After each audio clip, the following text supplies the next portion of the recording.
That's hilarious. This episode of the Joe Rogan Experience podcast is brought to you by Stamps.com. If you go to Stamps.com and click on the upper link, there's a photograph of an old school microphone. You know, the kind that everybody likes to use in photographs. Nobody likes to use those stupid things in practice because they suck. But for whatever reason, there's a certain piece of nostalgia that's connected to one of those old school microphones, like the birth of the beast. Like that's the origin of it. So for whatever talking into a microphone, people love that. But click on that thing. It's an icon, and enter in the code word JRE, just for Joe Rogan Experience, and you will get a $110 bonus offer. It includes a digital scale and up to $55 free postage. Stamps.com is an awesome thing to have if you are running a personal business, if you have a small business and you work for yourself. You know, maybe you're an artist, maybe you send things online. Going to the post office is a huge drag for people. And with something like Stamps.com, you can buy and print official U.S. postage using your own computer and printer. If you buy any of Brian's Kitty Cat T-shirts, those Death Squad shirts at deathsquad.tv, he sends all his stuff for like anything he sells, bumper stickers, T-shirts, all that stuff goes through Stamps.com. And he used to have to do it at going to the post office and waiting in line. It's a huge pain in the ass. So it's really easy. You do it all on your own home computer. You have a digital scale, you weigh everything out, put the postage on it, mailman picks it up, boom, you're done. And again, use the code word JRE, and you'll save yourself some cash. We're also brought to you by Hover. Hover is a domain name company that's owned by the same people that own Ting, and you know how much we love them. Hover has the same sort of principles. Hover is a really easy website to use, very intuitive. I actually have domains that I have personally registered through Hover, so I have actual experience doing it, and if a monkey like me can pull it off with no hitches, you can too. They also offer good stuff, like they give you free things like Who is Domain Name Identity Guard, where your anonymity, so you don't have to. The actual word is privacy. Who is domain name privacy? But that's basically what it is. Like, so if you have some freaky website and you don't want people to know where you live, which is probably a good idea, they will do that for free. Whereas other companies, who is domain name privacy is actually something you have to pay for, which is kind of silly. If you go to hover.com/Rogan, you will save 10% off your domain name registrations. All right, so go there, you freaks. And we're also brought to you by Onnit.com, as always. I've always searched for a way to describe what Onnit's supposed to be, and it's like a human performance website.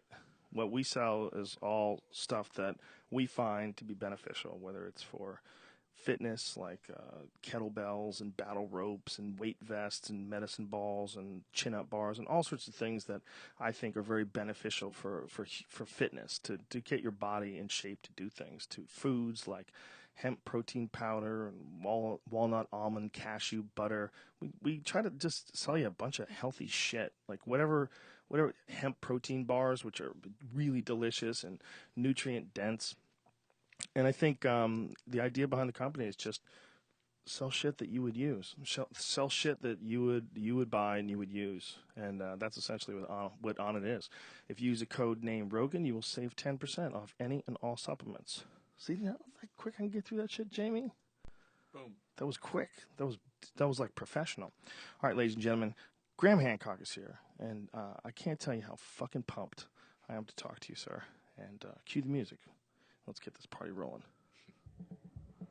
Joe Rogan Podcast, check it out. The Joe Rogan Experience.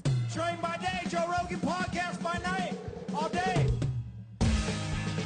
Powerful Graham Hancock. How are you, sir? I'm good. Just fine. You've kicked the green bitch. Yes, yes. After a 24-year intense relationship with the green goddess or the green bitch, depending on what mood she's in, I had to stop. And I've come in for some criticism for this, and I feel it's important to say that I hugely value and love cannabis. I think it's a wonderful herbal ally. And I don't think that I would ever have written my books of historical mystery if I had not encountered cannabis rather late in life. I did not smoke any dope until I was 37 years old, and I'm now 62. Wow. And roughly around about the age of 38, that's when I started getting into historical mysteries. Before that, it was all... Of course, it's total stoner stuff. Absolutely. Before that, it was all current affairs, you know. Right. So, but suddenly something opened up for me, and I'm very grateful to the herb for that. And initially, again, I need to emphasize this. I think the problem I eventually ended up having with cannabis, it's not the fault of cannabis, it's the fault of Graham Hancock. I think my relationship became abusive with the herb. It was not initially. Right. Initially, it was something I would do evenings and weekends. I would not try to write while I was actually stoned. I would do my day's work and then chill out in the evening with a pipe or a joint. That was how it was for me for quite a while. And I went through my first big historical mystery book, The Sign and the Seal, which was published in 1992, with that pattern. In other words, that I would be smoking only after I downed tools at the end of the evening and I was ready to chill. Mm-hmm. And that worked fine. But then when I started writing Fingerprints of the Gods, which was the biggest book I've ever done, a 5 million copy bestseller all around the world, when I started writing that, I thought I'll experiment. Let's see if I can be stoned and write. And I discovered that I could. I could be stoned and write. And I liked being stoned so much that, in a way, it urged me to just write all the time, you know, because then I had this incredibly good reason to be stoned all the time, and it took away all the physical boredom of sitting there in my chair in front of my computer screen. Just everything went away, and I drifted into this space where I could explore ideas and manifest those ideas down on the page. And that's when I began what was to become ultimately an abusive relationship with cannabis, which that I would fire up in those days my joint or my pipe at 9 or 10 in the morning, and I'm a hard worker. I work 16 hours a day very often when I'm writing, so come 2 o'clock the next morning, I'd still be there smoking away. And as the years went by, this became a permanent daily pattern for me, whether I was writing or not. I would be stoned from the moment I got up until the moment I went to bed. And most people who came by my house or talked to me on the phone, they would have had absolutely no idea, because I was completely in control. I didn't seem high. I could hold a rational conversation. I was just fine, and I just felt really good. And this is how it went on for many years. And later on, around about 2005, actually, I think, perhaps a little earlier, one of my kids told me that, you know, this smoke is, you don't need to have combustion products. Why don't you use a vaporizer? So I bought myself a Volcano, and on the internet, and then I heard that the British government was going to ban all peripherals. So I bought myself 2 more Volcanos. Volcanos are quite expensive, but that shows how dedicated I was. You had to make sure that you covered your bases. I had to make sure that I covered my bases, and then I would be vaporizing from 9 in the morning until 2 o'clock the next morning, 7 days a week, and increasingly strong strains. And this is one thing that I would say: if we lived in an irrational regime, where there was no attempt by the government to police our states of consciousness, we could have much more choice in the kind of cannabis we get hold of. For example, I would have liked to have cannabis with much more CBD and maybe less THC. But the varieties I was smoking were very, very THC loaded. What's the difference in effect? Well, okay. I mean, it depends how much you buy into the research on this, but a lot of good science has been done, and the suggestion is that THC can promote or reveal. I don't want to blame the herb for anything. Mm-hmm. It can reveal certain psychotic tendencies in oneself, and this is the well-known paranoia, which many people associate with smoking cannabis. The CBD is an antipsychotic agent, so the natural herb is balanced with CBD and THC. And it looks after you very well. But where we go into intensive breeding of the herb, focusing on the element that makes you really high, which is the THC, then we get a herb that is somewhat unbalanced as a result of the interference of humanity. But you get more bang for your buck. You know, that's a very strong herb. And I began to like a particular variety called cheese. I think it's called cheese because it smells like, old socks or Stilton, like a blue cheese. And I found a grower who lived local to me who was just had amazing green fingers, and I would buy from him. And I would sometimes have 5 or 6 ounces of the herb in my house because I was blazing through this stuff at a tremendous rate. That's enough where you could get in trouble for Well, dealing. that's where the paranoia starts to become legitimate, because actually they can break down your door and they can confiscate your home and take away your liberty and fuck you up forever. They can do that, and so every time I heard a ring at the door or a car came up the street, I would get paranoid. Get paranoid. And you were high, so that didn't help. And I was high, yeah, and I was high. Did you get paranoid when you were high? Well, this is one of the reasons why. Look, what happened to me was that around about 2003, I started, for reasons of research initially, working with ayahuasca, the vine of souls. This is the powerful psychedelic brew which has been consumed by shamanistic cultures in the Amazon for thousands and thousands of years. And it's not called the Vine of Souls for nothing. It's an extraordinary portal into other realms, and in some ways those realms are associated with death and perhaps what waits for us after death. Nobody knows the answer to that, but in ayahuasca you have certain experiences relating to that. And right from the beginning, when I started to drink ayahuasca, I mean, this sounds nuts to anybody who hasn't done DMT or who hasn't drunk ayahuasca, but you do meet intelligent entities. And more around the world, people drinking ayahuasca are meeting this goddess figure. She might appear as a serpent. She might appear as a woman. She might appear as some kind of panther or jaguar.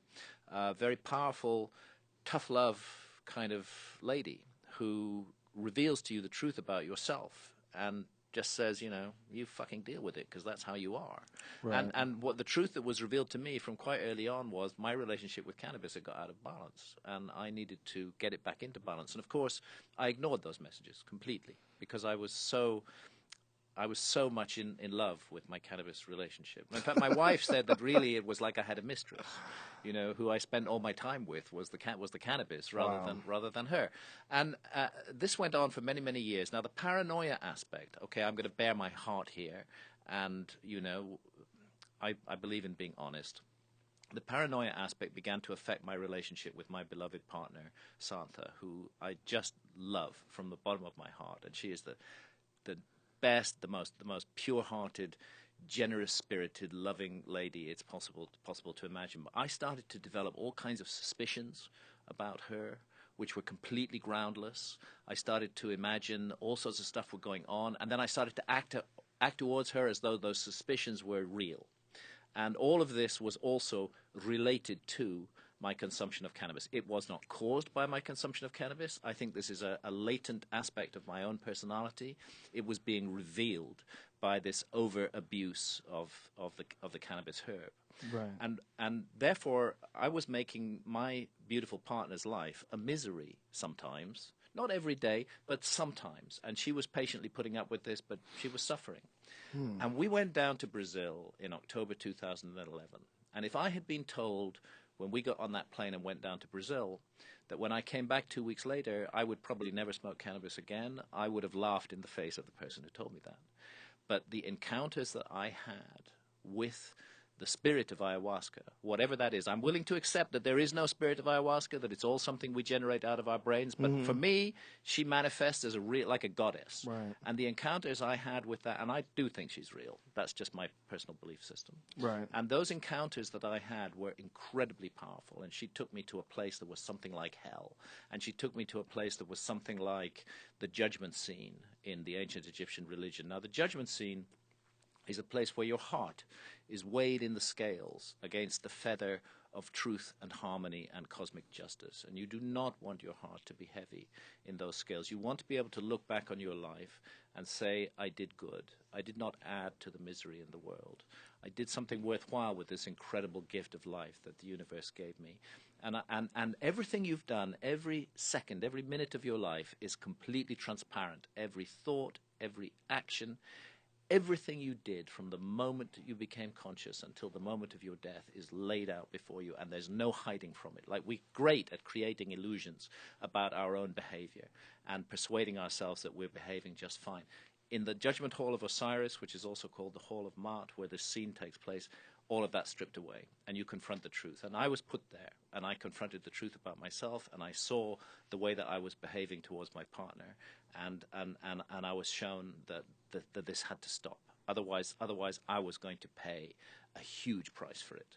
And I had a series of terrifying experiences, which my partner Sansa shared with me, because we were drinking ayahuasca together, and at a certain point entities came to her, and she had the experience of her heart being pulled out of her chest, and the entity said to her, and she thought she was going to die, and the entity said to her, "We're going to do this to you to teach Graham a lesson." And Santa communicated that to me, and I would rank that as probably the single most terrifying night of my entire life, and I've had some terrifying nights. That was just absolutely scared rigid, and I came out of that with a feeling, a very clear feeling. In ayahuasca, we have sharings.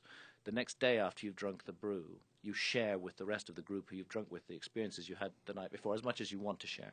And what I shared, because I still didn't believe that I could stop smoking cannabis, what I shared was that I was going to change my relationship with cannabis, and to get to a place where cannabis was serving me again rather than me serving her. And that's what I believed. But when I got back to England, long flight, what's the first thing I do? I get out my vaporizer, get out my stash, fire up the vaporizer, and fill a nice bag of vapor. You say it so nostalgically. Well, I miss it. I miss it. You know, this was cannabis is such a beautiful, sensual ally if she's used right. And so, do you think it's just an imbalance issue with the CBD THC ratio? And well, let me just finish with what please. happened to me. So I fill up the bag, and I'm down there in my basement. And I take the first draw, and I'm suddenly filled with the most intense feelings of horror and loathing. And it is exactly like I'm back in that space that ayahuasca took me to. And I try a second puff, and I can't do it. I physically could not continue. I knew that I just could not continue. I expressed the vapor out of the bag. Wow. I crumpled up the bag. I put it away, and the next day I got rid of several ounces of cannabis. Yeah, fun. I know, it's terrible. It's a terrible thing to do, but for me it was the right thing to do. 24 years, non-stop relationship with cannabis, definitely abusing the herb. I had got to the point where the only rational course of action was what I was shown in ayahuasca, which was to stop. And I don't know whether it was because there was way too much THC and not enough CBD, or whether it was just me not being responsible for my own behavior. I go around, saying that I believe in adult responsibility, and I do, but I don't think I was being responsible. I don't think I was using the herb in a responsible way. I don't think I was using it in a respectful way, right. And I paid a price for that. Well, that's very honest and forthcoming of you to talk about it, and it's very uncomfortable for people to discuss mistakes they've made or paths they've gone down that they didn't, for whatever reason, they got caught up in the momentum. They didn't see where it was headed until they hit the wall. Mm-hmm. It sounds like you have a legitimate chemical reaction to it. It doesn't just sound like. It doesn't just sound like an abusive relationship, because the effect that it was having, the extreme paranoia effect and the unease. Mm-hmm. Do you take care of your body? Do you work out? Do you do any exercise? Not enough. I do some calisthenics. I don't do a whole lot of. You should do yoga. How do you not do yoga? You should do yoga, man. Yeah. Graham Hancock, yoga has your name on it. Oddly enough, somebody's come up to me recently and suggested I join a yoga class. Listen, man, you have to. Join it yesterday.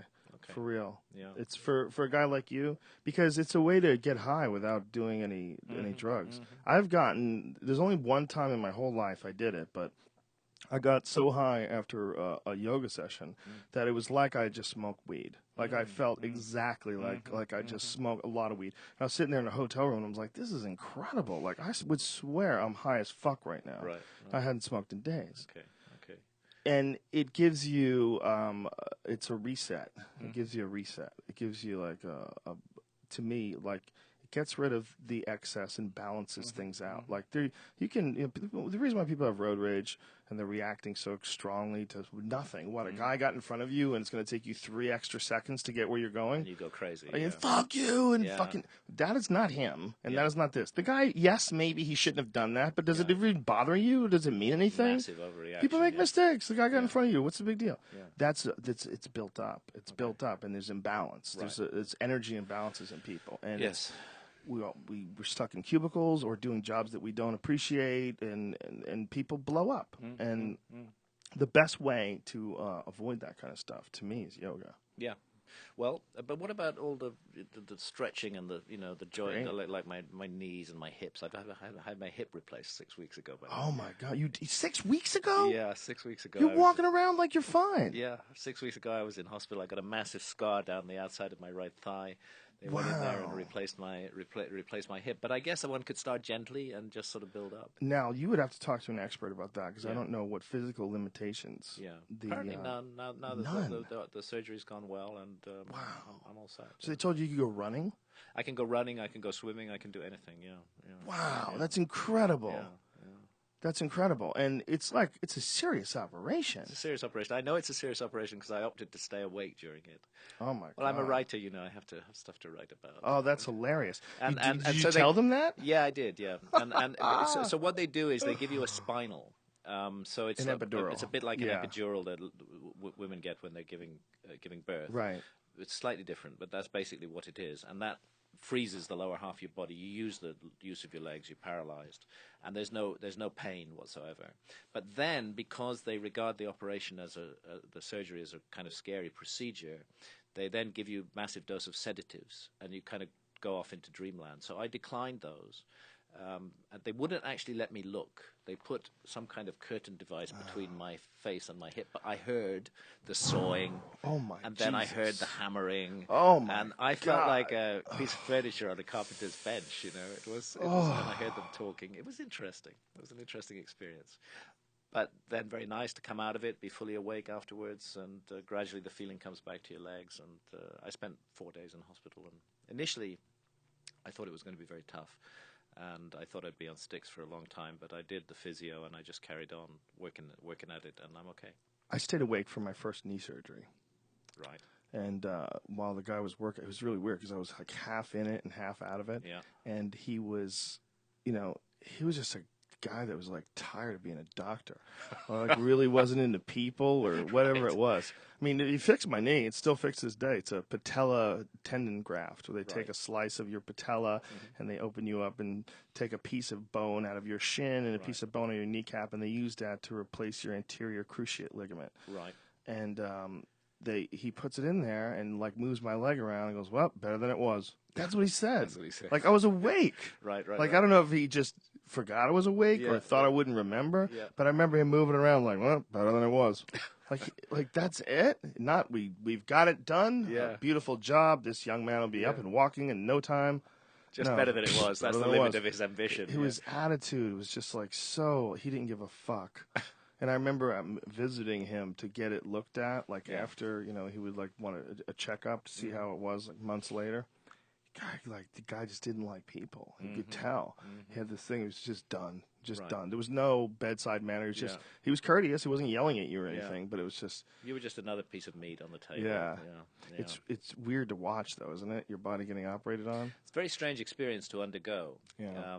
In my sense, in my case, as I say, I was not able to watch it because they put up a curtain, but I heard it, and the particular things that I heard were sawing and hammering. I saw it on a screen. Right, I didn't watch it. I couldn't watch it in front of me, but I saw what was happening on the screen. Right. It was crazy. It was really weird. They will open you up like a fish, but the hip replacement is a gigantic one. It's a big surgery. How is it 6 weeks later and you're walking around like you're great? Well, you didn't have a limp at all. No, I guess in some ways I must have been reasonably fit. And got on, That's good. Got back. That's very important. Yeah, because I know for folks that are overweight or have issues already, they allow a hip injury to let them get overweight. Yeah, that's a big rehabilitation. It's a big thing, and it is major surgery. But they chop the end of your bone off, right? Yeah. So we're made in a way. Our bodies are like machines, and we got this ball and socket joint in the hip.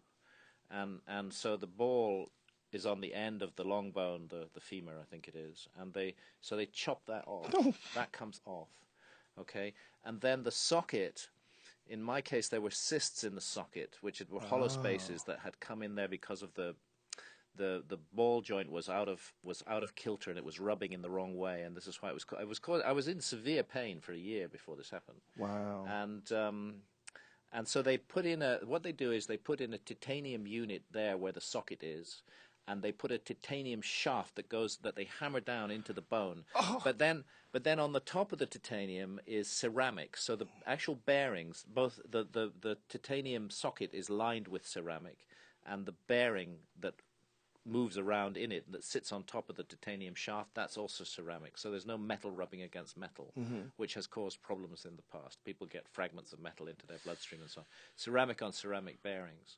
And it's very good. It works well, and I'm not in pain, and that very bad period of not being able to walk more than a quarter of a mile without having to sit down and recover, that's all gone. It's incredible. I mean, how long is it going to be before we have bionic bodies? Well, it's already happening. We are already getting bionic bodies, and this is one of the good things which medical science has done some terrible things, but one of the good things it's done is I mean, if this had happened 50 years ago, I would have been crippled at the age of 62. I couldn't have gone on with my life. That's what eventually did in Hunter Thompson. Right. He was in constant pain. Pain. Yeah, I believe he had hip replacement too, but it was like old school. You know, they didn't really. Yeah, they've got a lot better. A lot better. Yeah, that's the image right there. What we're looking at up on that screen. There we go. Yeah. Oh, God, Graham Hancock. That's what happened to me. Jesus Louises. Yeah. Woo! It's a funny thing to look at it on the X-ray. It's crazy. It's the idea that you're going to run around on that. That's a fake joint. And, I asked him, when you hammer that titanium shaft down inside the bone, is there any danger that you can split the bone? And he said, yeah, sure. We sometimes split the bone. But he said, then we just bind it with wire. Oh, my God. You just what? You fucking tied up with duct tape? Yes, basically. That's so crazy. They hammer a piece of metal into the center where the marrow is. Where the marrow is, yeah. Motherfucker. Yeah, Does it endanger the leg? Does it? Apparently not. Apparently wow, not. That's good. Incredible. It's good. It's good stuff. And then the body just absorbs the titanium, or becomes part of the body. Bone tissue forms around as well, and you're all set. And mates to it, right? Yeah. Wow, that's incredible. So I'm pleasantly surprised by the way that this has turned out. I thought I'm here in America now. I thought I would have to take sticks with me on this trip, but I haven't had to do so. So you planned on taking sticks? I did, but in the end I decided not to. It's incredible. You're just walking around, totally normal. I don't want to. I have screws in both knees. I don't know why I'm so surprised, but I for whatever reason, a hip replacement seems like incredible. Yeah, it's kind of intimate as well. It's right in the center of your being there. It's right next to your junk. That's what right you're saying. Next to your junk, yeah. I mean, it's incredibly intimate. It feels, that's what it is. There's a vulnerability. It's inches away from your penis, and they're sawing. Yeah. Plus, Jesus. Plus, I mean, since we're in the business of revelations here, they have to. The other thing that they have to do when you have the surgery for the 24 hours after the surgery is you have to have a catheter. Through the penis and into the bladder, because for those first 24 hours you cannot get up out of bed and you can't lift up to use a bedpan. So they stick in a catheter. Wow. And I felt I wanted that out as soon as possible. I wanted it out as soon as possible. I wanted to return to autonomy over my body as quickly as possible. I did not want it to be subject to the whims or fancies of others. And I made a big fuss about this. I wanted the catheter out the next morning, and they said, and I literally was up on a Zimmer frame by midday the next day and hobbling to the toilet. Wow. So how many days was it before you could walk? So I was walking the very next day on a Zimmer frame. Yeah. And they tell you to do this? Yeah, you have to get going. You can't just sit there and do nothing. You got to get going. So I walked on a Zimmer frame. Then I walked on two sticks, and then one stick. And how long to one stick? Oh, I only got rid of the one stick about 10 days ago. Okay, so it was how long in before you could do one stick? Let's say 4.5 weeks. 4.5 weeks, you're just walking around with a cane? Yeah. Wow. Yeah. Worth it. Worth it. Yeah. I'm very happy that I had it done and that I don't have to suffer the pain, because I had severe osteoarthritis. amazing. I don't know why. I mean, we all think we're young, but I feel young. I'm 62, and I don't know why I was afflicted with this at an age. Most people who go for hip replacement, they're into their 70s, So I don't know why it hit me so hard.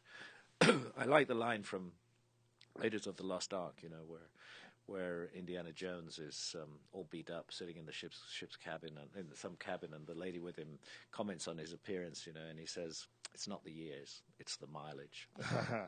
And I think I put on some mileage over the years. Well, I know a lot of martial artists that get hip replacements. Yes. Mark Coleman, the former UFC heavyweight champion, just tweeted that he's going in for a hip replacement. Actually, he's already done it, and I believe Chuck Norris has had hip replacements. Right. It's very all common. The impacts and Yeah. And I have a buddy, my friend Shuki, who's a Muay Thai instructor. I believe he was in line for a hip replacement the last time I saw him. It's a weird joint. Sometimes it's a weird joint. But the good news is, it's doable. And after a few weeks of pain and discomfort, you're back on your feet and fully functional. Unless the surgeon screws up, which they do sometimes. I wonder about guys like Bo Jackson. He was a football player that was injured really badly, and he had to get a hip replacement, and it basically ended his career. Right. He was playing football and baseball at the same time. It was like he was a super athlete, like incredible athlete. But if they could have fixed him with this back then, it seems like he could have continued playing Probably football. Could have carried on. That's insane. Yeah. Football with an artificial hip. But why should I be shocked? I mean, we have metal tubes that fly to other countries. Why should I be shocked that they can fix your hip? Yeah. And what that comes down to is where your quality of life has deteriorated because of pain and immobility, you can recapture that. You can get your quality of life back, and that's what I value about it. It's another place where cannabis is a beautiful drug. When you're injured, to just give you a sense of ease of your body. Yeah, it's for people that are in pain. People have back problems. Cannabis is a wonderful, it's incredible. Thing. Relaxes things. I have to say that I did wonder, and I still do wonder, whether the fact that I quit cannabis in October 2011 and started feeling severe hip pain just 3 months later in the early part of 2012, whether there's some connection, or whether the cannabis was either in some way protecting me from the onset of severe osteoarthritis, or whether at least it was reducing my sensitivity to the pain of the osteoarthritis, because that's when I started noticing it. So your body was just out of alignment? The hip was out of socket or something? It was wearing in a funny way? Yeah, it was wearing in a funny way. It seemed that that ball socket joint was not quite the right shape, and it's just a natural some kind of natural thing. Yeah. When you talked about the ayahuasca experience, and you talked about the goddess coming to you, and that you choose to believe that it's real, my thoughts on this whole what is real and what is not real thing, what I've been thinking lately is that it doesn't really even matter. Yeah. Because what it is it's about the experience itself. And the best parts of psychedelic experiences are the learning parts. It sounds like so boring to people because they think like, oh no, I thought I was going to see amazing things and I was going to watch elephants fly and it was going to be mad hallucinations, which does occur sometimes, but that's not what it's really about. What it's really about is about a learning experience. It's about massive leaps in development of your personality and your psyche, your worldview, your personal view. And these massive leaps that happen through psychedelics, they happen exactly the same way if you really do encounter a goddess, or if this goddess is just conjured up by your imagination in incredibly vivid detail. Either one is the same experience to you personally. Yeah. I think that's a very important point. It's a very important point because, yes, it might be a hallucination, but it is immensely beneficial. Or it might not be a hallucination, and we might not have a full account of what the fuck goes on in the human consciousness, especially during altered states. Absolutely. And to go one way or the other, I think, is absurd. We don't need to do that. We don't need to, and we just say don't that know. Here is an incredibly valuable experience. Yes. Which is available to us, and which let's not forget that humanity has had a long relationship with these plants. This is one of the, I think, one of the problems, again, caused by the war on drugs, which is that it sought to intervene in that relationship and demonize and make it dangerous to use them, because you might get sent to prison. You can get sent to prison for a very long time. People live in fear. What we need is a nurturing society which makes it possible for people to have these experiences in the safest, most loving environment. The love is key. If you're feeling threatened in your head at a particular time, if you're in a space that is uncomfortable or difficult for you, the chances are the psychedelic experience will also be uncomfortable and difficult. The more that you can control the space, the more that you can be surrounded by others who love you and have your best interests at heart, the more likely you are to have a very beneficial experience from that. And those beneficial experiences can and frequently do include painful moments when you come to realization of actually who you are and what you are. And this is, I mean, it's absolutely fundamental with ayahuasca, is what I call the life review, where you see the impact of your behavior on others, which previously you had insulated yourself from.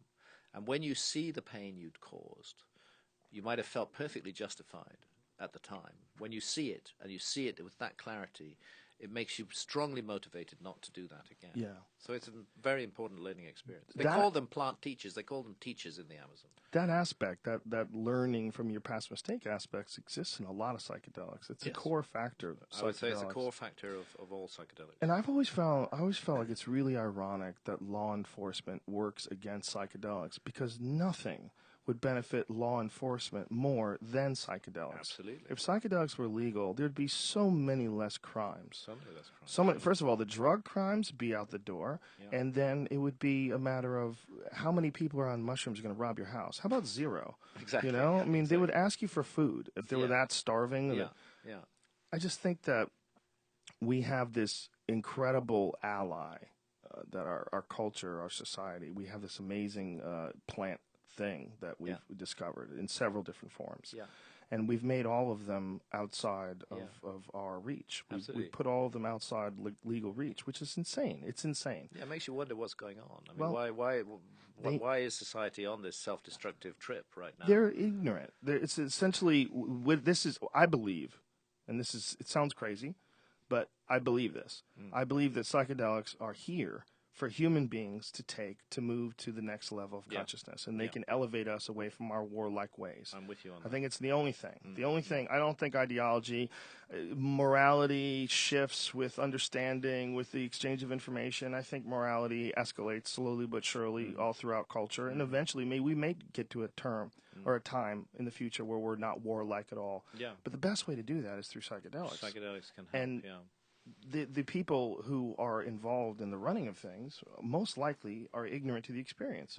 And so what you're dealing with is someone who is 50, 60 years into a lifelong, closed-off ego trip of death and destruction, and they're the ones that are running the world. Unfortunately, they're the ones that are running the world. That's why we're so fucked. We're not so fucked because humans are evil. And when you look around at all the nice people that you meet, you get really confused as to how the world can be so fucked up. How can it be so fucked up? Because when people are basically good. Yeah, most people are good, but the people that are running shit, most of them are not good. And they get like into personality types. Like, I mean, if you want to run shit, then right there you've got a certain kind of personality. Yeah, anybody that wants to be president should not be allowed to be president. Exactly. That should be an instant disqualification. You know, you should be absolutely not wanting that job. It should be like the lottery. You know, like you should like the public. Like a new president comes in every month. You know, and if you do a good job, you know, you get to keep people get to vote whether they keep you for a few months. Yeah.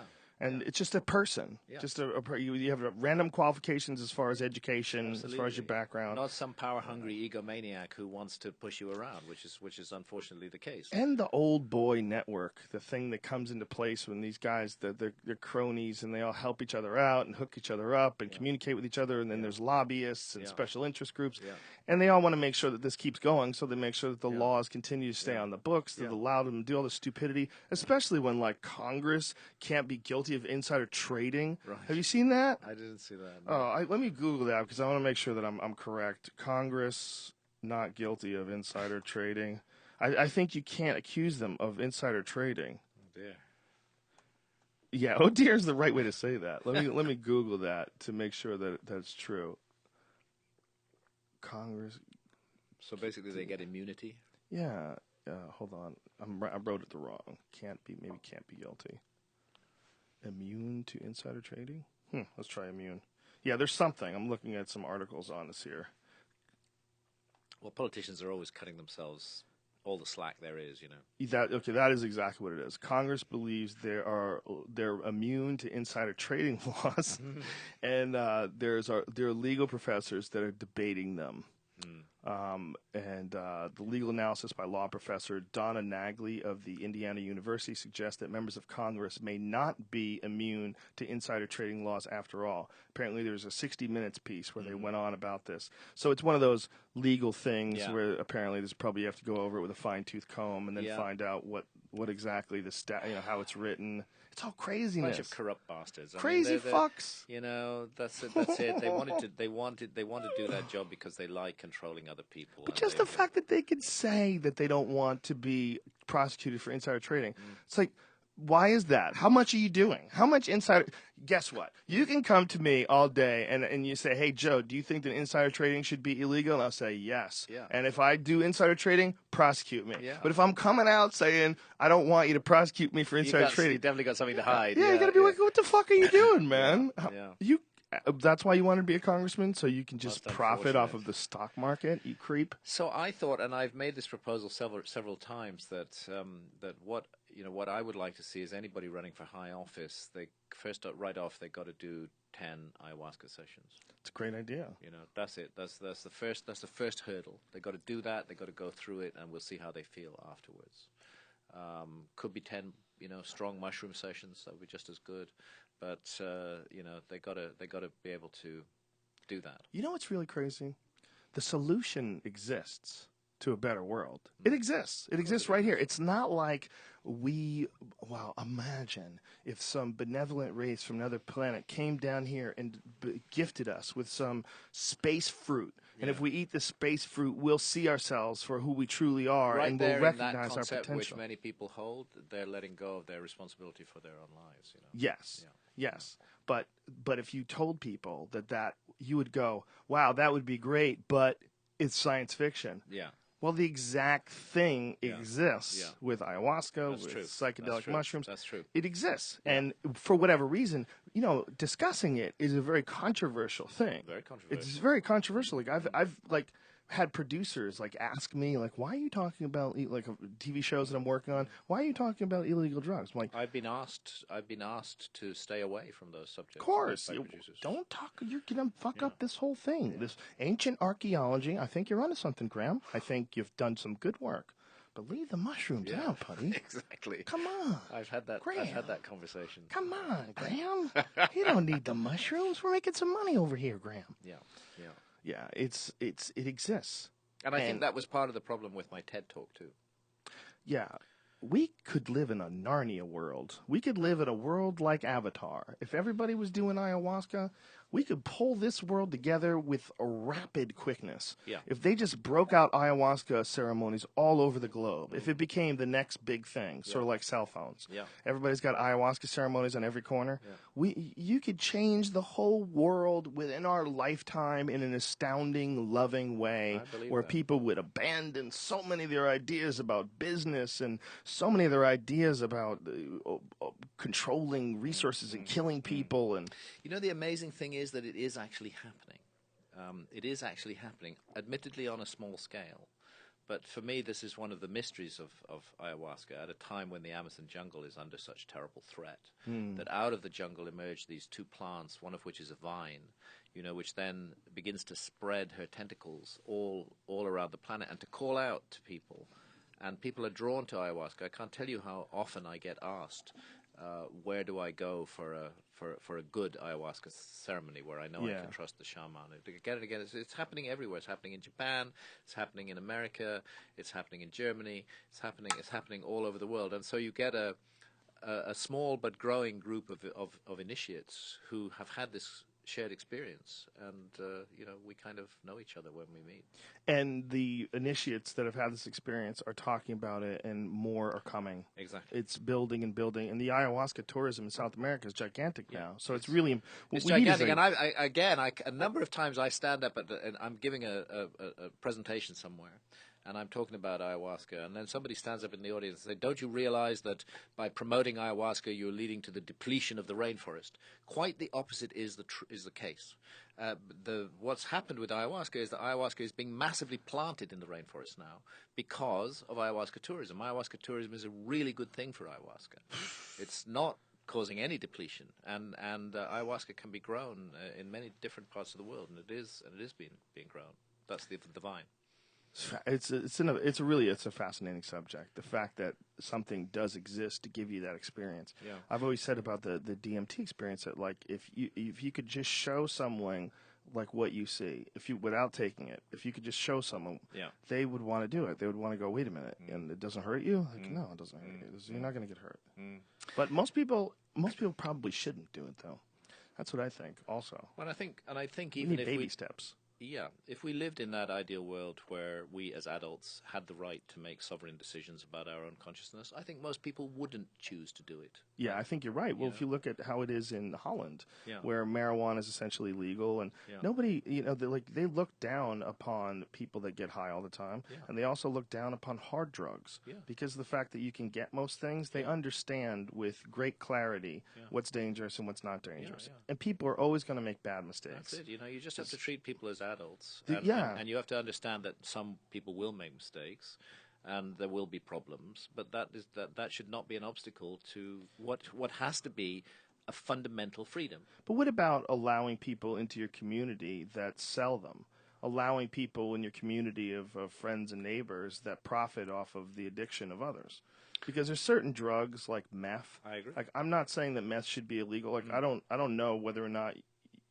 I don't know whether or not there's a way to handle it where you get the maximum benefit. I don't know whether it's making it illegal, decriminalizing it, making it so that people can't get prosecuted for using, but they can get prosecuted for selling. It's a complicated area. Yeah. Some of these substances are very harmful. Personally, I don't want to smoke meth. But if you were next door to a meth guy, like, you would not want that guy in your community. He's profiting off of enslaving people, chemically enslaving people. So this is an area where more work has to be done. But I think if we approach the problem from a spirit of love and from a spirit of respect for the sovereignty of other adults, it'll be a whole lot better than the way we're approaching the problem right now. And as we know, making these toxic substances illegal doesn't prevent their use. It absolutely does not prevent their use. The use has gone up and up and up and up and up over the decades. And it's kind of unique. One of the properties of psychedelics, whether it's like some folks, ibogaine has a great result for curing addictions, and ayahuasca has a great result. And the people that are doing these very things and selling these very drugs, both participating in both sides, selling and dealing, could both benefit from ayahuasca. Sure. Like, if you're a meth dealer, you're an asshole. Yeah. Like, what an asshole! You're selling something that fucking kills people, makes them pull their skin off of their face. Yeah. What are you doing? One of the first ayahuasca sessions that I went to in Brazil, there was a guy there from LA who was a heavy smoker of crystal meth. Oh, Jesus! And he came there in a state. He was just so wired. And it came out as we were discussing, as we were talking, it came out that he had a rival in love, and he'd gone out and got a gun, and just before he left LA, the best decision he ever made was to leave LA and come down to Brazil and drink ayahuasca. He was getting close to the point of murdering a fellow human being. Wow. 2 weeks in Brazil, 5 ayahuasca sessions, completely turned him around, and he revolutionized his life. It's incredible. And he became such a loving, positive, warm-spirited person, and all his anger was gone, and he moved on in his life in amazing ways. And I've seen many, many, many, many, many examples of that. I don't want to pretend, however, that it's all sweetness and light in the garden. There are problems also with ayahuasca, and people should be aware of this. There are shamans who are abusing their power. There are, if you go to a place like Iquitos in Peru, you'll find there's two types of shamans. One type are the curanderos, they're the healers. The other type are the brujos, they're sorcerers, actually. And they will use ayahuasca to gain power over others. And there have been one or two horrendous cases that occur with this. So I do think the intention of the individuals who are involved is also an important part of this. And psychedelics, I agree with you that the single one-stop shop to transform our society and make it a better place, a far better place than it can be today, is the correct use of psychedelics. But I would be wrong to say that psychedelics are a magic potion, because they're not. And there have been societies which have misused psychedelics profoundly. I would say that the Aztecs in Mexico were one of those. What did they do? Well, they used psilocybin, but they did not use it for gentle consciousness exploration. The Aztecs used psilocybin preparatory to rituals of human sacrifice.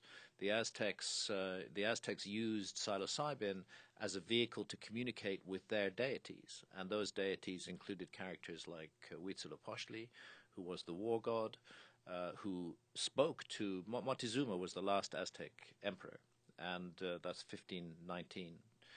When Cortez appears in Mexico. And Montezuma was in daily communication with the war god by means of psilocybin mushrooms. And what the war god was telling him to do, there's demons out there as well as angels. What the war god was telling him to do was to kill people and to stretch them over a stone and cut out their hearts. And there was a horrendous situation in Tenochtitlan, which was the capital city, which is now Mexico City, as a matter of fact, when they inaugurated the Great Pyramid. Reliable accounts, 80,000 people were sacrificed to the god of war. In 4 days. In 4 days. 80,000 people. Now, this is a bloody awful thing that was going on there, and psychedelics were involved. I'm not saying that psychedelics caused it. And again, we come to this issue. Are these entities that we encounter projections of our own minds?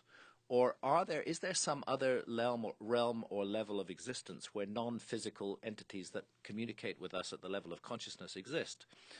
Whichever it is, whether it's a projection of our own minds, as you rightly say, or whether those entities are real, is less important than the effects on our behavior. But if what is being projected from our own mind is very dark and negative and wicked, or if those entities also include evil angels as well as good guys, then you can get cultures misled down this path, and I do believe that's what happened with the Aztecs. There's also recently, and again, I think truth is really important. Truth is really important. So let's be truthful about this also. There have been some tragic cases with ayahuasca, most recently in Chile, which actually involved a human sacrifice, which actually involved the burning to death of a baby on the instructions of the so-called guru or shaman. He'd formed a kind of death cult, but their sacrament was ayahuasca. This is very rare, but it does happen, and I think people should be aware when they enter ayahuasca space that one of the things ayahuasca does is it makes you more suggestible. It opens your heart. If a powerful, strong, negative personality comes along and says to you, do this, do this, do this, do this, do this, you might just do it. And that is also there possible. So you have to be strong in yourself. You have to be clear on your intent. And if you're not going into this with good intent, then bad things also can happen. Well, I would also wonder, what would it be like to introduce psychedelics into the insane warlike environment of Aztec Mexico in the 1500s? I mean, what would it have been like, this living back then, and what would it take to become a person of royalty, an emperor, a king? In those days, it was insane bloodshed. Insane bloodshed. They were a very dark and demonic culture, and unfortunately, that demonic aspect of Aztec culture was, without any shadow of a doubt, mediated by psilocybin mushrooms, and they called them teonanactl, which means the flesh of the gods, and they were used for communication with demonic entities, and we cannot pretend that was not so. Mm-hmm. This was the case, and indeed, if the Aztecs had not been those people who murdered their neighbors, who used their neighbors as a sort of farm. I mean, if you imagine a society which was run by serial killers and in Right. the interests of serial killers. That's roughly Aztec society in 1519. So they would have neighboring tribes who they would prey on. They could easily have completely defeated them, but they preferred not to completely defeat them. They preferred to use them for warfare every year, make war on them, take captives, bring the captives back to Tenochtitlan, and cut out their hearts. And this is why there's karma. There's such a thing as karma. Where this is why Montezuma was brought down. I mean, 490 Spaniards turn up on the coast of Mexico and destroy a standing army of 200,000 men. Why does that happen? It happened because the neighbors of the Aztecs hated the Aztecs. They utterly hated them.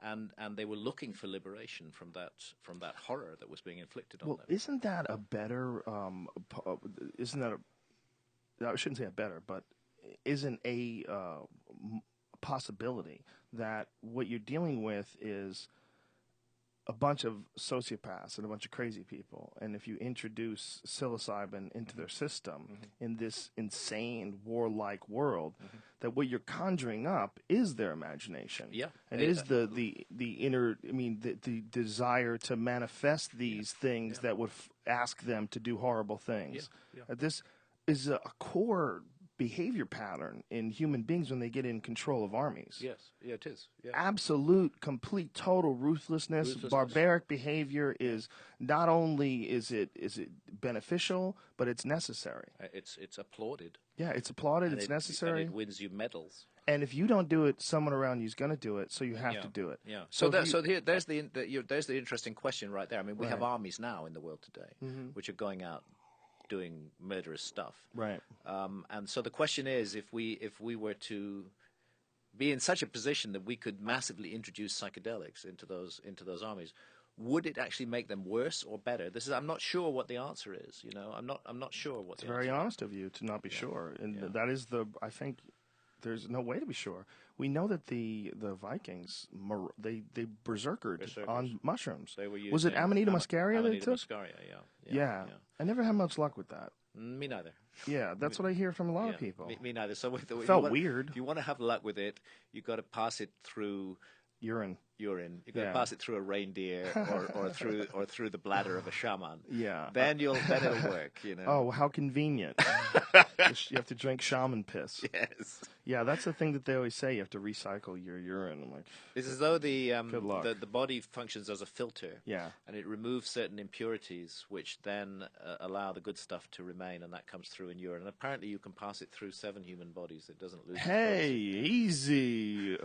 I know a buddy who did it. He was on mushrooms, and they told him to drink his urine. He's like, I am so high right now. I do not need to drink my urine. And they're like, trust me, drink your urine.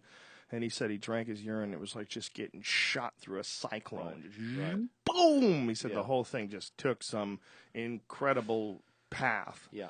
From drinking his own urine. Yeah, I must say that's not an experience I've had or would welcome, but that's what the research shows. I have drunk my own urine on several occasions. Have you? Yeah, just to see, because I read about urine therapy, so I wanted to find out what it was about. It's a big thing in India. Does it really make you feel better when you're sick? Yeah. And it did work, but it might have been placebo. Yeah. I don't know. But there was one time when I was sick and I took it. I called my friend Jan up and I'm like, dude, I drank my own piss and it worked. It was crazy because he was like big on it, he's big on urine therapy. Does it taste okay? Stuff. It doesn't taste nearly as bad as you would think it tastes. Okay. The idea is a lot worse than the actual reality of the urine. The idea is hard to grasp. Yeah, but it's just like warm water. It's not horrific tasting. You gag a little when you smell it. You're like, I can't believe I'm going to drink this. But once you're actually drinking it, it's not that big a deal. I haven't done it in a long time. I don't want to say like Lyoto Machida, who's a famous UFC fighter. He drinks his own urine every morning. Okay. And there's another guy, Juan Manuel Marquez, a famous boxer from Mexico. Same thing. Yeah. Was drinking his own. I think he quit.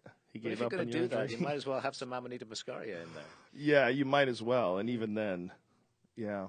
I wonder if when a person goes completely psycho, when you're living in war, and one of the things about the Mexicans, the Aztecs, rather, is I don't even think they had horses yet. No, they didn't. This is one of the reasons, again, why a relatively small force of Spaniards were able to defeat them. Yeah. Was because the horse had been extinct in the Americas for 12,000 years. Wow. From the end of the last ice age. And so when the Spanish turned up with actually only 16 horses, 16 heavy hunters that were trained for warfare, European armies had thousands of years to develop strategies to deal with men on horseback. And there were definite specific tactics and responses that you used when you were charged. But the Maya and the Aztecs, they had no idea what they were looking at. They actually, if you look at their accounts, which I've done, you'll find that they initially thought that they were dealing with supernatural beings, which were part deer, actually, because that was the nearest animal that they could relate to a horse, part deer and part human. And they didn't know how to handle these things. And they're coming down at you at 25 or 30 miles an hour. They're covered in armor, the horse and the man, and it's a pretty terrifying prospect. And they broke armies of tens of thousands of men were just fled in terror at the sight of these entities charging down on them. Eventually they learned, and there's a famous case that one of the tribes in Mexico that fought most vigorously against Montezuma were a people called the Tlaxcalans. He used them for human sacrifice. They're very independent-spirited people, great warriors. And you would have thought when the Spanish came into Mexico that the first people who would become their allies would be the Tlaxcalans. But in fact, the Tlaxcalans had a heroic character called Xicotenca, who was their battle king. And he saw the future, and he saw what Spain would eventually do to Mexico. And so initially, and very hard, he fought the Spanish, tooth and nail, for over a long campaign that lasted about 6 weeks. And during that campaign, on one occasion, one of his warriors actually took the head off a horse with a single blow of their weapon, which was a bit like a sword. It was made of wood, was called a macuahuitl, and it had flakes of obsidian lined along the edges of the blade. And that horse was not wearing armor that day, and the horse was beheaded, shocked the Spanish. It was the first time suddenly there was proof for the people in front of them that these animals were not supernatural, that they could be killed. And but eventually, Cortez was a terrorist. He went around massacring whole villages. He burned people at the stake. He fed people to dogs. And eventually the Tlaxcalans did the calculation, and they said, we better join this guy rather than carry on with this. And so eventually they did join forces with him, and suddenly he had 100,000 auxiliaries who were ready to take Moctezuma on. Jesus Christ. Can you imagine living back then? Extraordinary times. Strange And I have to times. say, although I really detest a lot of the things that the Spanish did, I have to say, those 490 men, they had balls of steel. They had balls of steel. I mean, to turn up on this distant coast with no resources, no reserves, nothing to fall back on, and to know that you're confronting an enemy that is a militaristic power that has hundreds of thousands of men under arms, that sacrifices you if it catches you, and still to go for it, that takes tremendous courage. Cortes actually scuttled all his ships so that his men could not flee. The ships were scuttled. What does that mean, scuttled? Sunk. He sunk them. Put holes in them? Yeah. He put holes in them and sunk them. And, how gangster. And then he said, this is it. There's no going back. Jesus Christ. We conquer, or we die. What a fucking psycho. Yeah, so total psycho. So it's been interesting for me, because this is my latest writing effort has been a novel about the Spanish conquest of Mexico. These days I do novels as well as nonfiction. It's been interesting for me to get inside the head of a man like Cortez, to get inside the head of a man like Moctezuma, and to figure out what drove them and what made these characters what they were. And I have a witch in the story, a young Aztec witch, and I have a famous woman called Malinal who became Cortez's lover, who had a grudge against Montezuma. History doesn't tell us why, but I give her a motive in the story because he tried to sacrifice her. That's kind of cool that you could do that with history. You can do that with history, and you can do that with fiction. And so she's a key player in not just in my story, but in the story of history, because she became Cortez's interpreter. She was very clever. She learned Spanish very, very fast. And she would be, so in the paintings from those days, you always see her standing beside Cortez, and coming out of her mouth is the glyph that means speech. And she gave the whole story away to Cortez. She told Cortez how to defeat Moctezuma, and that was to play on the myth of Quetzalcoatl, of the feathered serpent, who would return and bring in a new age and overthrow a wicked king. And she had Cortez fill the boots of Quetzalcoatl. Wow. How did you get so involved in the Aztec culture? It's so fascinating. When I was it's almost impossible to avoid once it starts. This is the book, by the way. This is War God. Yeah. This is it. When I was researching Fingerprints of the Gods back in the early 90s, I traveled extensively and widely in Mexico as part of my research, because Mexico is a fascinating place from the point of view of a lost civilization. You know, we have the Olmec culture. We have those gigantic stone heads from a site that's thought to be 3,500 years old. I think it's probably much older than that, on the Gulf of Mexico.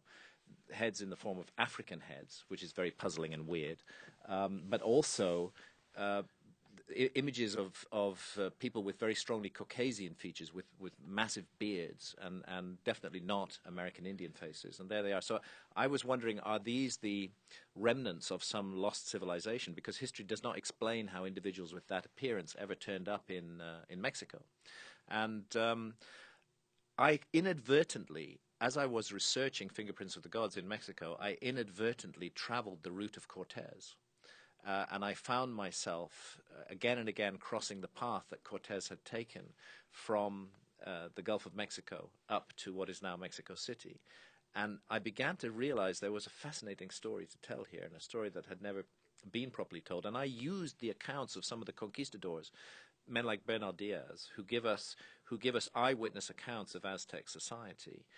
This helped me because the Aztecs were latecomers in the civilization of Mexico, but they'd only existed as an empire for 200 years before Cortez came. Uh-huh. But they revered earlier cultures, and particularly the amazing pyramid site of Teotihuacan, 30 miles north of Mexico City, which means the place where men became gods. So I was investigating the possibility of a lost civilization, but I was kind of imbibing the story of Cortez and of the Aztecs at the same time. And I felt this kind of pall of sadness that hangs over Mexico, this feeling that something terrible happened there.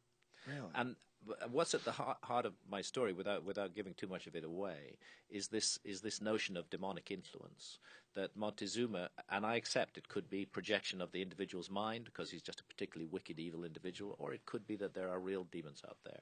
So Montezuma is communicated with and advised by Huitzilopochtli, the war god, and Cortez is well known, believed he had a special relationship with St. Peter, and he in dreams encountered St. Peter, and St. Peter advised him to carry out some of the most horrific acts of genocide that have been ever recorded in the history of the Americas. And so convenient. The speculation of the novel is that both the entity that appeared to Montezuma as the war god and the entity that appeared to Cortez as St. Peter were actually one and the same demonic entity, seeking to multiply human misery, because that's what demons do. And if we think it was bad under the Aztecs, let's be honest and accept that it was 1,000 times worse after the Spanish took over. The population of Mexico was calculated to be 30 million in 1519. Within 40 years, it was 1 million. 29 million people died. Gigantic, horrendous genocide. And the Spanish were monsters. They would use people to test the edge of their weapons. Let's just see if we can chop off somebody's arm here. Let's see what this axe will do. Oh, the dogs are hungry. Let's just throw a bunch of people to the dogs. That's where the phrase "throwing them to the dogs" comes from, as a matter of fact. So they were awful people. And it's been a dark story to write, but I've also found that in this world, in this realm at that time, there was the capacity for love. There were decent people who did their best. My dad is a pretty sensible guy. He's never for weirdness or spiritual shit. He's just not that kind of guy. But he was telling me about going to Gettysburg. Yeah, and he said that was a horrendous battle. He said he could feel sadness in the air. He said it was inescapable. It was overwhelming. Yeah. And he said, I just didn't expect that. He said, Yeah. I don't know what it is. I don't know what it is. Maybe it's the knowledge of what happened there. He goes, but I don't think so. Just No.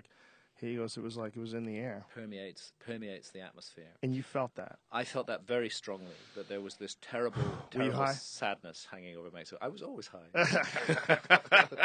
It could have been that, right? Yeah. Were you high in Mexico, you fucking gangster? Yeah, I got high in Mexico. God damn, that's dangerous. Yeah. I wanted to ask you about this because there's a guy on my message board. His name is Frodo Swaggins, and he sent me a cool link to this new thing that's been found under Teotihuacan. They found a jade mask from an earlier era and some building. Some work underneath there that they're investigating now that they believe was Olmec. Yeah.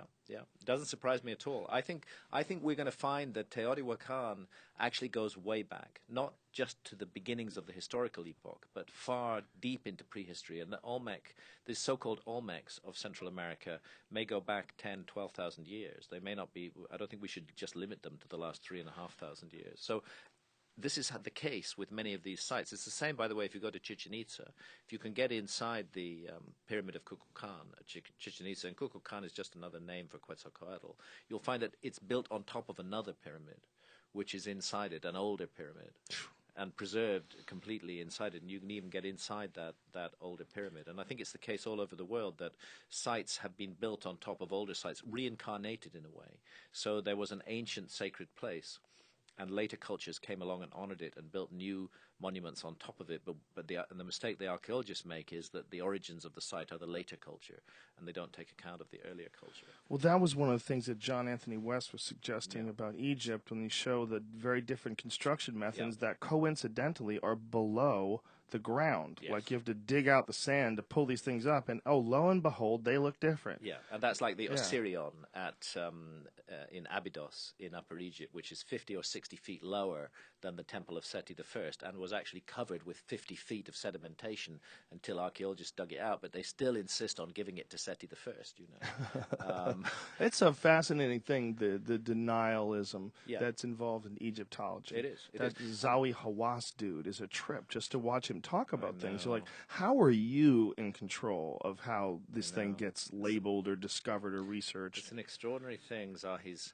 rise to power and then his subsequent fall. Isn't he in trouble now? Is he in He's jail? in deep shit. Is he going to jail? Yeah, almost. What did he do? He's Is under corruption? house arrest.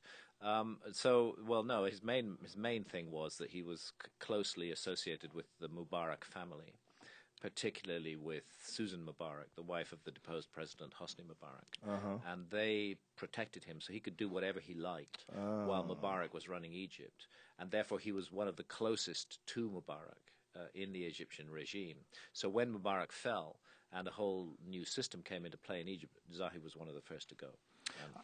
It was a shocking the John Anthony West series, Magical Egypt, is one of my favorite DVD series. And John ever. is such a brilliant human being, and he's awesome. Devoted his life to exploring the mystery of Egypt and the magic of Egypt. This is what archaeologists never do. And if he's listening, I owe you an email, dude. I swear to God, I'm going to email you back quick. I've just been crazy busy. He's getting. I had an email exchange with John today. Actually, I've been so swamped with this new TV show that I'm doing that I'm behind on everything, text messages and emails and all that. But I'm a big fan of that guy's work, and that Magical Egypt thing is just one of the most stunning documentary series I've ever watched. It's like 10 DVDs or something like that. It's an immense amount of work. That's right, and incorporating John's just vast encyclopedic knowledge of the mysteries of Egypt. It's all expressed in there. Incredible. And so John is about to be vindicated, I would say. Yeah? He and Robert Schoch from Boston University. This was John's work initially, and Robert Schoch became involved in it, which was you'll remember the argument about the Sphinx. Yes. The Sphinx bears very characteristic erosion marks, both on its body and on the trench dug around it, and that those are the marks of precipitation-induced weathering, of exposure to thousands of years of heavy rainfall. Cut a long story short, no such rainfall in Egypt in the last 5,000 years. You have to go back 10, 12,000 years, end of the last ice age, to get that kind of climate. And then you have to have thousands of years of those conditions to create that kind of erosion. To get that weathering. So when John Anthony West and Robert Schoch dropped this bombshell on Egyptology in roughly 1992, that the Sphinx actually might be thousands of years older than the Egyptologists imagine, there was a huge outcry. And Egyptologists became very, very angry about it because they were threatened in the core of their being. And one of the arguments they made, which they thought was the killer argument, was, look, you're saying this monument is 12,000 years old, but there are no other large monuments anywhere in the world which are 12,000 years old. Mm-hmm. Well, unfortunately for the Egyptologists, that's no longer true, because there's just the most amazing site has been discovered in Turkey called Göbekli Tepe. Yeah, we talked about the last time you were on. Amazing. Incredible site. And it was deliberately buried by the people who made it. 14,000 years ago. Well, no, it looks like it was made 12,000 years ago. 12,000. And deliberately buried 10,000 years ago. And that means that no later culture has tramped over it to confuse the dating record. And therefore we have a pristine site. And when a site is pristine and it's approached by a mainstream archaeologist such as Klaus Schmidt from the German Archaeological Institute, who's the excavator, he has to honestly put his hand on his heart and say, this site is 12,000 years old. And if Göbekli Tepe is 12,000 years old, then there's no reason on earth why the Sphinx shouldn't be 12,000 years old. And if the Sphinx and Göbekli Tepe are 12,000 years old, then I'm sorry, we have to rewrite the history books. There was a real weird moment whatever documentary it was that showed Robert Schoch presenting his findings, because he's an academic and he's the only one that they would allow to present. And Professor of geology at Boston University. And John Anthony West is not an academic. Yeah. He's an Egypt expert. He's a guy who's immersed himself in Egypt Correct. his whole life. But I don't know what his formal education is. But the fact that guy hasn't been given some sort of at least like someone test him and give the guy a fucking degree. Because, who the hell knows more about ancient Egypt than John Anthony West? Nobody knows more about And ancient Egypt. it should, obviously, his credentials should be examined. I mean, his words should be checked. Yeah. But I'm sure that he's on. He's I mean, totally on. he's on. I've never heard a single thing about any of his translations, about any of his that seemed to me anything less than cunty if they were negative. Like, it didn't make any sense at all. Like, I think he's a pretty astounding person when it comes to his knowledge. I think John is an astounding person, and I think Egypt. that he's brought a unique insight to ancient Egypt, and he's done far more for the exploration of the past than any credentialed Egyptologist has ever done. So now that Göbekli Tepe's been clearly established at least 10,000 years old. That's when it was buried. 12,000 years old, because the best stuff is the oldest. Right. And 10,000 years old, 10,000 years ago, like a time capsule, they bury it. And by the way, it's only 5% of it has been excavated. A huge, vast area remaining to be excavated. So there's who knows what the hell they're going to find into there, whether they're going to find artifacts or what have you that explain things a little bit better. But we know people were capable of doing that then now. That's 100%. And therefore, if they're capable, because some of those megaliths weigh up, one of them weighs 50 tons, you know. Mm-hmm. Göbekli Tepe is a stone circle. There's a circle of series of stone circles.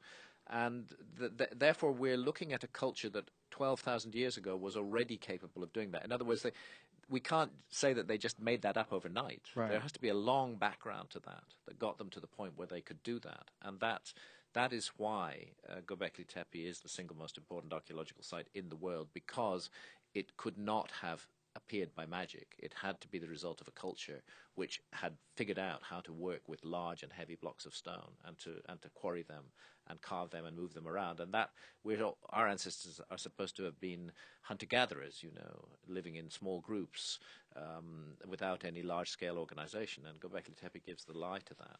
And there's a very sophisticated carving method employed on these beams, a three-dimensional carving method, where instead of carving the image into the stone itself, which is the easy way to draw something, they actually left the piece of stone. Yeah. Like if they drew a lizard, they would cut away everything else and leave the lizard to stand out. Exactly. That's very difficult to do. Carving in high relief. It's extremely difficult to do, and again, it takes practice.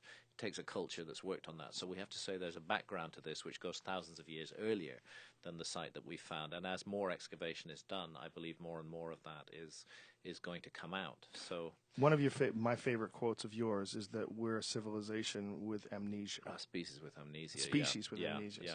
It's such a great way of putting it. Because when you keep digging holes and finding things that are like old as fuck, like Göbekli Tepe was found by a farmer, right? Mm-hmm. He was just putzing around and is like, "What the hell is this?" He kicks it, he moves it around. He's like, "This is weird." Yeah. He starts digging, and boom, it's one of the most important archaeological findings ever. Absolutely. But none of this existed while you guys were dealing with Zali Hawass. No. I was watching that, and the other thing was the other academic who he was communicating with, whatever that guy's name is, no need to even say it. Such a cunty human being. The way he was laughing, like what culture are we talking about that existed 10,000 years ago? Just why is that funny to you? Let him remain nameless. I know who you mean. Let him remain nameless. And they pour scorn on these ideas. They're intellectual scorn. They're so fucking arrogant. You know, Not all of them, right? Not all of them. You know, I mean, most of them are doing amazing things. The reason listen, why you have an incredible hip, right? Yeah, Some bad motherfuckers in academia who's absolutely. Yeah. I'm not insulting science as such. just humans, just shitty ego There's humans. just some shitty ego-driven humans, and it happens that archaeology is one of those areas of study which is very territorial, and where scholars have staked their reputation on a particular view of the past, and they get very angry when anybody threatens that. And they're very, very, very obnoxious to one another as well as to outsiders. And they've told this story and given degrees based on what they've taught for decades. Yeah. Decades after decades after decades. And to all of a sudden step in and say, we were wrong. Yeah. There's no way this guy, you know. It's very difficult to do. It's very, very difficult to do. And in saying these negative things about Egyptology, I also do want to say that they also do great work. There's a fantastic work has been done by Egyptology, and I don't think that I could have written any of my books if I hadn't been able to draw on the huge amount of data that Egyptology has provided. But sometimes I put a different interpretation on it from the one that they put on it. So I don't want to put them down completely. They've done great work, but they're narrowly focused on a particular reference frame, a particular idea of how human history evolved, and they should let the evidence speak for itself rather than impose that. And we should point out that there is a small group of people that not a small group. I shouldn't quantify them. There's some people believe that the water erosion feature, it was actually wind and sand. Yeah. I've seen that argument, and I'm not a geologist, obviously, but when I saw Robert Schoch deal with that argument, it doesn't seem to hold water. It doesn't hold water. Schoch's got an excellent answer to all of that, and it is not wind weathering. So it was not sand. Anyway, the Sphinx was covered with sand for a very long period of time. The way it comes, like, cuts down and in, it looks like water had been pouring down Channels it for a long time. Cutting grooves smooth into the rock. and groovy, like, you know, I mean... I don't know, though. I'm not qualified to... Well, that's why Schoch, you know, has made a marvelous contribution to this whole field, because he is a credentialed academic, he is a geologist, and he's been prepared to put his reputation on the line and say, I'm sorry, I think the Sphinx is really, really old. Yeah, what bothers me about the people that debunk it is they claim to be correct. The people that look, it's very obvious you're dealing with some pretty significant erosion. Yeah. So why is it so different looking than the erosion on the outside of the Sphinx, which looks like wind and sand? Yeah. Why are you dealing with in this enclosure where this thing was buried for so long? Like, why is it different here? Is it the type of stone? Is that what it is? Yeah. I mean, what is it? Or is it evidence of an older time? Yeah. Is it possibly something that was built into some malleable stone a long fucking time ago? And then pretending that it's not possible is kind of silly. It's kind of silly. Because you don't know. We don't have a really accurate map of what happened 10,000 years ago. How do you know that the history of science is such? We know again and again that fixed and rigid views about how the world is do get overthrown. They do get changed. But reluctantly in some areas. Reluctantly, with a fight, but eventually the new evidence overwhelms the old. And I think we're, in the realm of ancient history, we're poised on the verge of that kind of revolution. I think it's going to happen. With Zawi Hawass out of the picture, is it possible now that they can excavate some sites that they weren't allowed to before? Like, I know there was something where they wanted to do something under the paw of the Sphinx. They had found some chamber, and that's a needed project which needs to be done. I don't know whether the new authorities. Right now, Egypt is just so busy surviving, and so busy trying to figure out where it goes next. And you know, they've had a major political change, but many of the old guard are still in place in many ways, and there is this popular uprising in Egypt, but it's disorganized and unplanned. Right now, the last thing that most Egyptians are thinking about is ancient history. My take on that part of the world, as a comedian, is that if that's the birthplace of civilization, that's the cradle of civilization, that those people, right now, that's the townies of the world. Yeah. That's the people that never left. The people that literally are living like with the echoes of the behavior of people that lived 10,000 years ago in that very same spot. Yeah. And that's why everything's in particular, Egypt's Coptic population, who number out of 60 million, I believe, roughly 6 million, are Copts. So they are practicing a particularly ancient form of Christianity.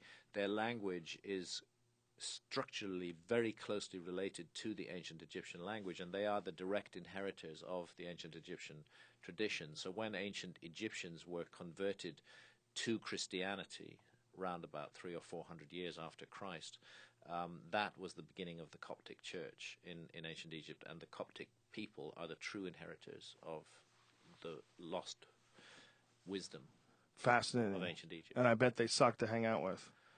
I bet they're really annoying. I bet they've got some crazy rules. They do a lot of weird stuff to their people. Well, Are they involved in genital manipulation? No, not really. Who's doing that? They're a persecuted minority. Yeah. Oh, okay. Yeah, very, very much so. 6 million of them. Yeah, but out of 60 million, and in an area which is, which is involved with Islamic fundamentalism, very much, it's difficult to be a minority in that situation. So what you're saying is it's better to be a Christian in that area? No, I think that all three of the world's monotheistic faiths, whether it's Christianity, Judaism, or Islam, have been responsible for just a vast amount of misery in the world. And I think we're not going to move on as a human race unless we actually move on from that time, where we don't accept that something is true just because our parents or some guy with a beard tells us that it's true, where we look for direct experience of the spirit and the divine. This is the problem with all of those big religions. I don't care whether they call themselves Christians, Muslims, or Jews, is that they're hierarchies, they're bureaucracies, they're power structures, and they do not offer a direct experience of that. That's why all of them persecute the use of psychedelics. They don't want people to have direct contact with the divine. Are you hopeful about things when you see like Arab Spring, people are rising up and trying to remove dictators, and what happened in Egypt, getting rid of Mubarak? And I am hopeful, and I think it is happening all over the world, and I think the internet has played a part with it, and it's happening in America. I come here as a foreigner. I'm British. I come to America often.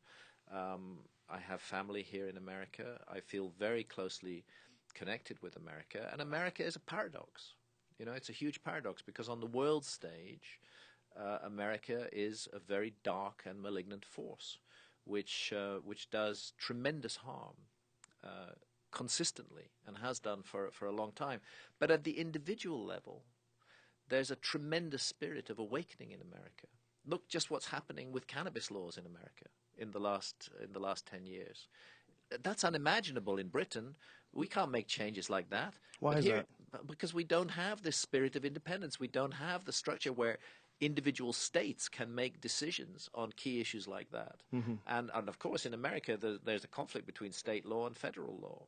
The federal government is not always respecting state laws and is seeking to persecute people who are using cannabis. But I think that in itself, the fact that a number of states have decriminalized or even legalized cannabis, is a sign of a sea change that is underway at the moment. And what it reflects is an awakening of the American people. So even though, huge negative forces are still at work and are still sitting in the seat of power, I think there's a tremendous hope for the future in America, and that comes from the awakening to consciousness of the American people. And maybe it's small right now, but it's growing. And in that sense, far more than any other, I believe America is leading the world. That there is this possibility for awakening here, and maybe it goes back to the founding fathers and the frontier days, and just the sense that people should be able to make decisions about their own lives without government telling them what to do. That's the step we all need to take. We need to move ahead. We need to set aside our commitment to these large monolithic religions. We need to set aside our commitment to large monolithic states. We need to run our own lives and make decisions for ourselves. And it just happens that is very close to the heart of what America is all about. What it should be all about, instead of what it's all about is we're living inside of the balls of the dick that's fucking the world. Yeah. That's really what it's all about. But living inside trapped. the balls, you're in a position to give that dick that's fucking the world a real pain, Well, what would be even better is if the dick would just get its shit together. Yeah. It's not. Well, it's only going to be done by the American people, by the awakening of the American people. And they will say enough is enough, and we will not accept this crap anymore. And slowly but surely, the old guard dies off, And then there's a huge industry of brainwashing which goes on, makes it difficult for people to think for themselves. It's brainwashing, like how? Well, through the media. I mean, just through the control. So there's this whole ethic that our lives are supposed to be about production and consumption and nothing else. That we define ourselves in terms of what we own. We're prepared to go into huge debt to own a shiny car or a better house, and that's supposed to be right and proper. And then we define ourselves in terms of our consumption, and we must work hard. We must go to the office every day. We must all of these things are brainwashing. And then there's the TV. We can have a little relaxation. We can enjoy some fantasy. Maybe we'll win the lottery one day. All of these are mechanisms of control which keep people quiet in society. And distractions from the great beyond. It's just there's too much out there to really stop and think about the fact that your body's going to slowly expire. Even the sun that heats the world itself is going to die out. Yeah. And I think the possibilities, when we really consider them all, are pretty terrifying. So we watch Storage Wars. Do you have Storage Wars? No. One of the best shows ever. Not really. It's terrible. But, I mean, it's hilarious. They go to storage units that people haven't paid for. Right. And they open up the door, and they find things in there like, whoa, what is this? And they bid on the door. Like, there's like 10 people sitting around, and they all bid on the contents. And if you get lucky, who knows? There might be gold bullion in there that someone saved. Right. Or not. Right. And so these idiots go and open up these boxes and then pull shit out. And then it turns out that it's not even really what the contents were. They added fake contents to these storage places. Right. But people watch it and they just get distracted. It's a distraction. So if we're going to wake up, we have to overthrow these systems of mental control which are in place. Right. Or take responsibility for your own time. Because those distractions are they're money extractors. That's what they are. They're all money extractors. Yeah, they're selling Tide or Toyota trucks or whatever the hell they're selling. Yeah. And they're just putting on this thing because it's a machine that they can press, and it's like an automatic program that runs and extracts money. It's not really necessarily a work of art. It's just, you've made a hack. Terrifying prospect, really. But it doesn't. You don't have to do it. I think what people really need is sounds crazy, but what people really need is guys like you to talk about things. Guys like you to put ideas out there that makes them go, yeah, what am I doing? Yeah, what is this? And and start the ball rolling of rethinking their thought process. Rethinking is badly needed. It's everything, right? And it's everything. And I do think that something that I bang on about a lot is the issue of sovereignty over consciousness. Yes. That is, to me, just one of the very, very, very key issues, which a lot of people have been persuaded not ever to think about. But once you start thinking about it and you realize that this mysterious, we don't even know what consciousness is. I mean, there is no clear science on what it is or to explain it, but we know we've got it. And whatever it is, it's the essence of ourselves. And why can we not make sovereign decisions over the most intimate and personal part of ourselves? It's crazy. Yeah. And I find when you put that to people, even to arch Republicans, they get it. They suddenly realize, that even that actually legalizing psychedelics is a Republican issue. I'll tell you what the problem is, Graham Hancock, is the children. What you're ignoring is you're endorsing drug use to children. And I think that's incredibly irresponsible. That's exactly what TED said when they banned my talk. In one of their statements, they said that we can't allow this talk to be on the air because some young man might go off to South America and drink ayahuasca.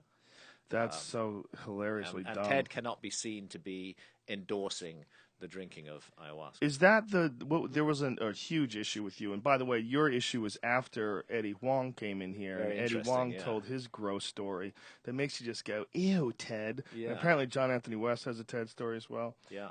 And I think that there's a lot of beautiful things that come out of TED, a lot of incredible fantastic talks. Yeah. But it seems like any organization, once people get into power and once people have the ability to tell other people what's cool and what's not cool, it starts getting weird. And you start telling Eddie Huang that he has to attend all these different things and meet all these donors and like some kind of freaky cult. Yeah, that's what he felt like. Yeah. He felt like it was really strange. Now, your thing got pulled, and what was the scientific explanation for why they got pulled? You had an exchange with one of the guys on TED. I read the comments, and you presented all the things that he had said and said, please show your example of when I said this, I never said this. Yeah. What were the thing that he accused you of, and what was the response? There were two of us who got our talks deleted. Rupert Sheldrake as Rupert well, Sheldrake right? is the other. His talk was called The Science Delusion. My talk was called The War on Consciousness. He can't be shitting on science like that. Called the science delusion, Rupert. How And dare you poke the It was as though beehive? it was as though Ted felt that these talks must automatically be wrong, and that they had some kind of preconception about what we were saying. So they didn't even bother to sit down and listen to the actual 18-minute talk. It's not that much to listen to, before deleting it from their YouTube channel. They just said, this is pseudoscience. It's full of, and they listed a series of false statements that we'd supposedly made. But the problem was neither I nor Rupert had made those statements. So they never even bothered to look at it. No. They just read complaints and then They responded read on those complaints complaints. and responded on the basis of those. So when we challenged them, okay, please go through, in my case, go through my talk and find where I say that ayahuasca allows you to communicate with an ancient mother culture. Where do I say that? I never said that in my talk. I never said any such thing in my talk. They actually couldn't do it. And Is that something you've said before? No, I've never said Never that. said that? I've never You said just said that. it right now. I heard you. Well, what You're gonna take what a little clip of that, and what Ted's I gonna talked cut it about up? was the mother goddess, or Right. the experience of an encounter with the mother Right. goddess. But I never said it allows you to communicate with an ancient mother culture, Mm-hmm. like a lost Right. civilization. They knew I'd written books about lost civilizations, so they thought I must be bringing my lost civilization I beef see. into my TED talk, which I didn't. It didn't have anything to do with lost civilization. It was a talk about consciousness. Anyway, And the original version was Giving Up the Green Bitch, where you were talking I originally That's what- called the talk "Giving Up the Green." That's when I Bitch watched because, it. because I was giving my personal story of why I gave up cannabis. I changed that title because a lot of people pointed out to me that that's deeply disrespectful of cannabis, and that for many people, cannabis is a green goddess, and Right. cannabis was a green goddess for me, and I accepted that. And I Well, thought, to those people, I'd say fucking relax, okay? Because I love cannabis too, but it didn't bother me. yeah, People are looking some people got for really something. upset. They're I realized looking that to be upset. I realized that there is, in fact, a cannabis orthodoxy as well, Oh, which yeah. It's which by religion. talking about my quitting of cannabis, I had upset this orthodoxy. But when I looked at my talk was much more about the war on consciousness than it was about that. That's what it was really about. So, for example, I made the point that our society doesn't object in principle to altering consciousness. I mean, what happens when you put a kid on Ritalin? That's a powerful pharmacological drug which is altering consciousness. When you overprescribe Prozac or Ciroxat for conditions of depression, those drugs are altering consciousness. We value alcohol. We invest, have a multi-billion-dollar alcohol industry. People don't primarily drink alcohol because of the taste. They drink it because it alters their consciousness in a way that they like. And so we don't object to altering consciousness in principle, but we object to altering consciousness in certain kinds of ways which threaten the status quo. And that's what psychedelics do. They alter consciousness in ways that lead people to ask profound questions about the nature of the society they live in. And that appears to be the line that I crossed. So Ted tried to dress it up as pseudoscience. And when I called them on that, in the end, because they realized, I think, that they'd got themselves into some kind of danger, and it's still there on the webpage that Rupert and I call it their naughty corner. They created a naughty corner of the TED website where our talks were put back online, and with all their reasons why they'd taken them off. So first thing they did was they crossed out all their reasons. So you can find that everything they said has actually been crossed out, and then they published our rebuttal. Deleted, completely deleted. No, Just crossed we out. insisted that they accepted that nothing they'd said was true, but we insisted they leave it there on the public record, but put a line through it. Oh wow! So that And they did that? They did that. They did that. Oh my god! They did that, and then That's they kind of a cool victory. I know, and they published our rebuttals in full. But it wasn't a complete victory because what they didn't do, which is all we wanted, was for our talks to be reinstated on the TEDx YouTube channel. Not only that, but you can't put your talk online yourself. Well, no, I have put my talk online myself, have. and so have about 100 other YouTube channels. Oh, beautiful! And I think Ted took such a massive beating over this because it clearly was an act of censorship. However, they tried to dress it up, that they've decided not to go and pull the talks from YouTube, which probably they could do. So, I mean, my talk had 132,000 views on YouTube on their channel when they pulled it, but since then it's had hundreds of thousands of more views all over the internet. So, they rather than actually suppress the talk, I think it's called the Streisand effect. Rather than suppress the talks, they ended up multiplying. Same with Rupert's How is talk. that a Streisand effect? Apparently, I think it was Barbara Streisand tried to stop some public statement that had been made about her, and it ended up multiplying the statement. You know, when you try, this is the great thing about the internet. When you try to suppress something, it grows. It doesn't get suppressed. The internet is including dick pictures. Anything. Yeah, got one of those out there. Coming back around, Graham Hancock. I'm gonna find you. I've never had my dick photographed. Congratulations. How about you? I plead the fifth. So now the page got pulled. Your talk got pulled. It got reinstated. They crossed a line in the through naughty it, corner, and put up in the naughty corner. But at least it's on YouTube as well. Yeah, and, all over YouTube. Yeah. But is it possible that this is what I know? Okay, I really love your work. I've been a fan ever since Fingerprints of the Gods. It was a fascinating book that really changed the way I looked at history. I think you're a brilliant guy.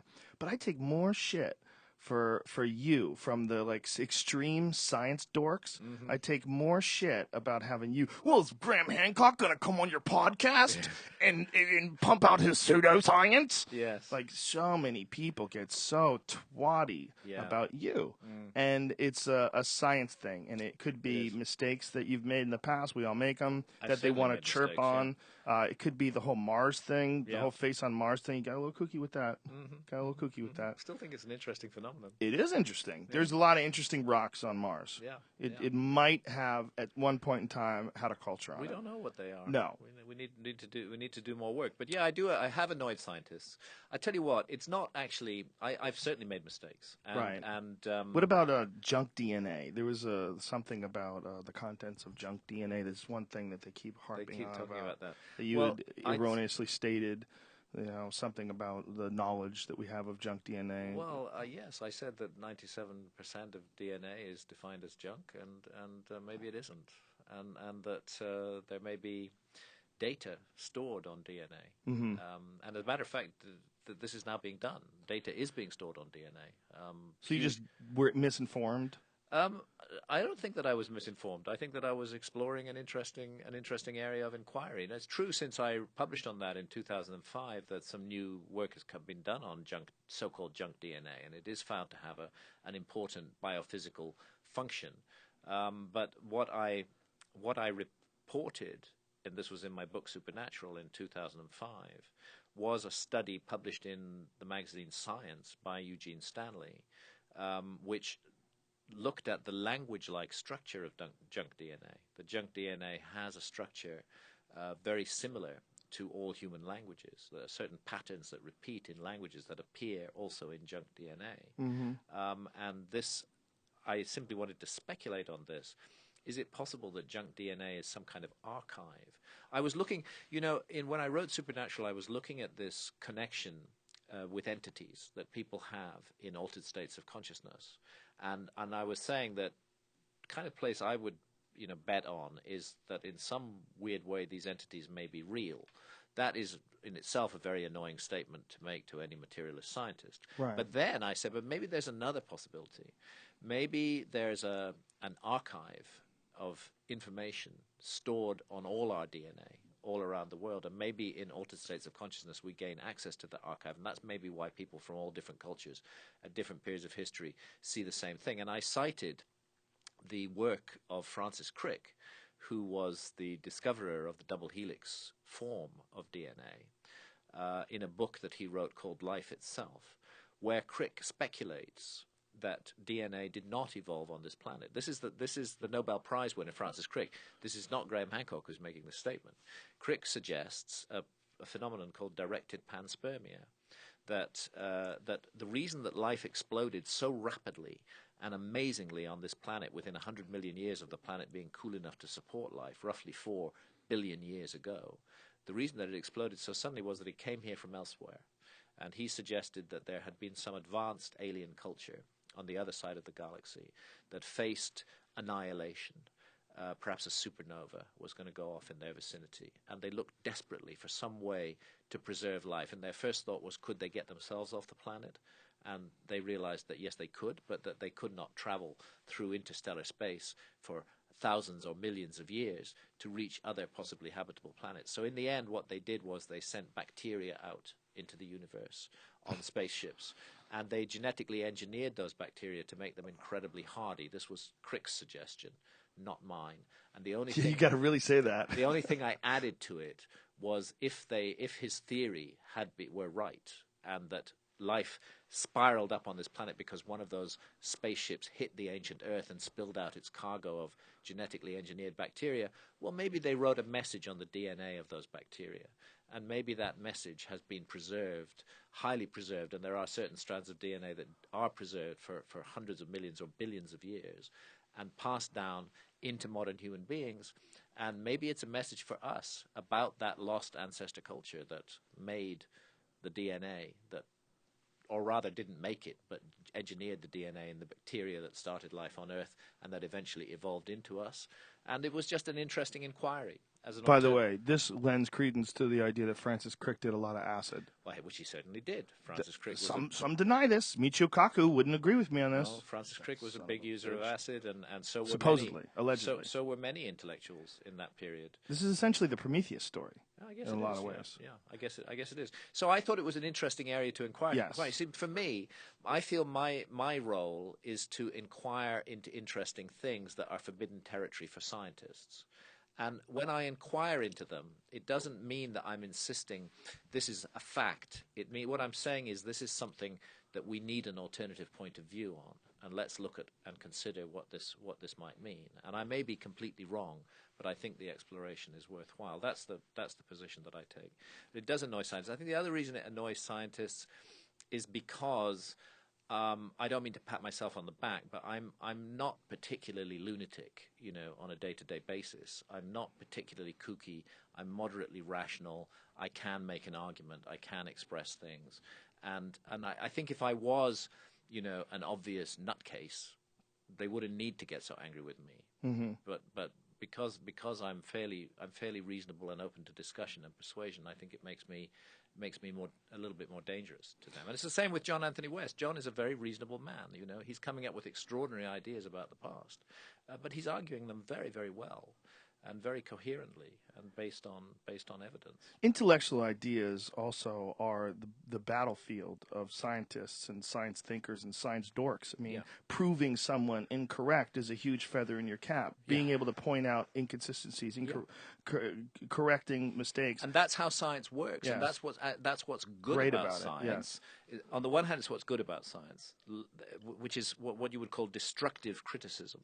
Mm-hmm. Here is a new idea. Let's figure out any way we can to destroy it. Mm-hmm. If anything is left after we've exposed it to that fire for a decade, that thing that's left is probably worthwhile. That is the scientific method. I think there's room for another method. Here's this extraordinary idea that somebody put over. Let's look for what's good in that idea. Mm-hmm. Let's see if we can find something good in that. If there's something possible. Yeah, see if there's something possible there. Same approach, just in a positive way. Just in a positive way rather than a negative way. So, right. I think that both are possible. It's the same attitude, essentially. You're trying to find truth. Yeah. It's just you're saying, is there a possibility of this? Is there a truth in here? Yeah. And is there a benefit? Like, that's what a real Egyptologist would do if they examined the Sphinx. They would say, this really bears some consideration. This is really unique. It's unusual, and geologists seem to be pointing to this. Let's discuss this and let's bring it up rather than just get rid of it right at the beginning Instead and of massively laughing. destroy. What culture are we talking about from 10,000 years ago? Exactly. And so, with this destructive method, scientists seek to destroy each other's reputations. Right. And so, many great individuals have suffered most painful experiences as a result of this, but have ended up later to be proved to be right. Sometimes. Not plenty of quacks out there too, and they need to be exposed. Sure, there are quacks. One of the things I'm doing this new show on the Sci-Fi Channel. It's called Joe Rogan Questions Everything, and eventually, I would like to get to the mysteries of ancient civilizations, whether or not there were some sort of Atlantean type civilizations. Sure. And I would love to talk to you about this. But what I'm seeing when I'm doing this show is how important science really is. I'm getting a massive dose of the reality of how many people are really kooky out there and Yeah. have some really kooky Agreed. ideas that they Agreed. cling to like a cat stuck in a tree. Yeah. And they won't let go of these fucking kooky ideas. And no Yeah. matter how many experts you bring in there that are true experts on whatever subject it is at hand, if that person has a kooky idea that they've clung to, they are not letting that fucking thing go. No, they'll never let it go. That's why science is so important. No, science is incredibly important. It's the ego and that's a problem, I am right? sitting here in this chair with a pain-free hip as a result of science. Yeah. That is science. Science gave me my legs back. Science gave me my mobility. Science is how we're doing this podcast. Science is how we're doing this podcast. It's a wonderful thing. It's an incredible instrument. We should not despise it in itself, but we should, I think, be open to the view that there are other modes of inquiry into the nature of reality, which should be also considered and could even be done scientifically. Yeah. For example, psychedelics are a marvelous tool for inquiring into consciousness, this mystery of consciousness, and we could have detailed scientific studies. So here's the hypothesis. With psychedelics, we retune the receiver wavelength of the brain and gain hypothesis, mind you, and gain access to other levels of reality, parallel universes, if you like, which are inhabited by intelligent beings. Okay, let's explore that hypothesis scientifically. How are we going to do that? Psychedelics, very best way. Put people into deeply altered states of consciousness on cue, and then get them to compare notes, get them to ask questions of those entities, see if any new information, any novel information comes back that couldn't possibly have been known. That kind of thing. It's being done, interestingly, with near-death research. There is, that's another area where most materialist mainstream scientists will say, nonsense, there's no possibility of any kind of survival of death. But people report these astonishing near-death experiences, and they report seeing things that they should not have been able to see. So now in operating theatres, in emergency rooms, in a number of hospitals in London, but also I believe in the United States as well, they have created shelves up at a high level where they have placed certain images. And they are recording the data right now when people have a near-death experience and they have had the sense of leaving their bodies and being up around the ceiling. Have they seen these images? If they've seen those images and it can be documented scientifically, then we have to think again about consciousness. So they're putting the images up there specifically to catch people looking? Yeah. Yeah. So when the guy comes back, when he flatlines and he's considered to be brain dead and they bring him back to life, and this is happening more and more with advanced resuscitation techniques, many of them report having experiences out of their body. Well, now here's a scientific way to test that. Is that imagination or is there something real going on? And what's the data so far? Have people seen those images? Have they had any hits? There's some quite compelling data, but there's an elusive nature to the phenomenon. Which is that very often when somebody has a near-death experience, they've had it in the one theater that didn't have the images on view. So they're looking for a way. How convenient. How convenient. They're looking for a way around this, which might involve using like iPad devices, which can be moved around very rapidly and placed in certain spots. Where they resuscitate people. Where they're resuscitating people. I think this is part of the issue. When we say, why doesn't science do this, or what if science did that, I really don't think it's science. I think science and the scientific method are awesome and very hugely important. Yeah. I think it's people. Yeah. I think the issue is people, it's personalities, it's people's style of communication, it's people's styles of interaction and the sense of competition that they have with exchanging ideas and with exploring ideas. Yeah. There's a massive amount of competition involved in being intellectually correct. Yeah. Getting those points, the points for being correct. We're all human. We all want to be right. It's a competition forum. I mean, I've seen it on my message board. I've seen it on Reddit. When you're writing something, you're not just writing something. You're also sort of expressing yourself in a way that you would like to get brownie points for. That you would like to be powerful. Yourself, your good name, everything into what you say, and you would like people. We all want to be liked. So when people go to battle about ideas, the real issue is ego. It's humans. It's not the scientific method. Yeah.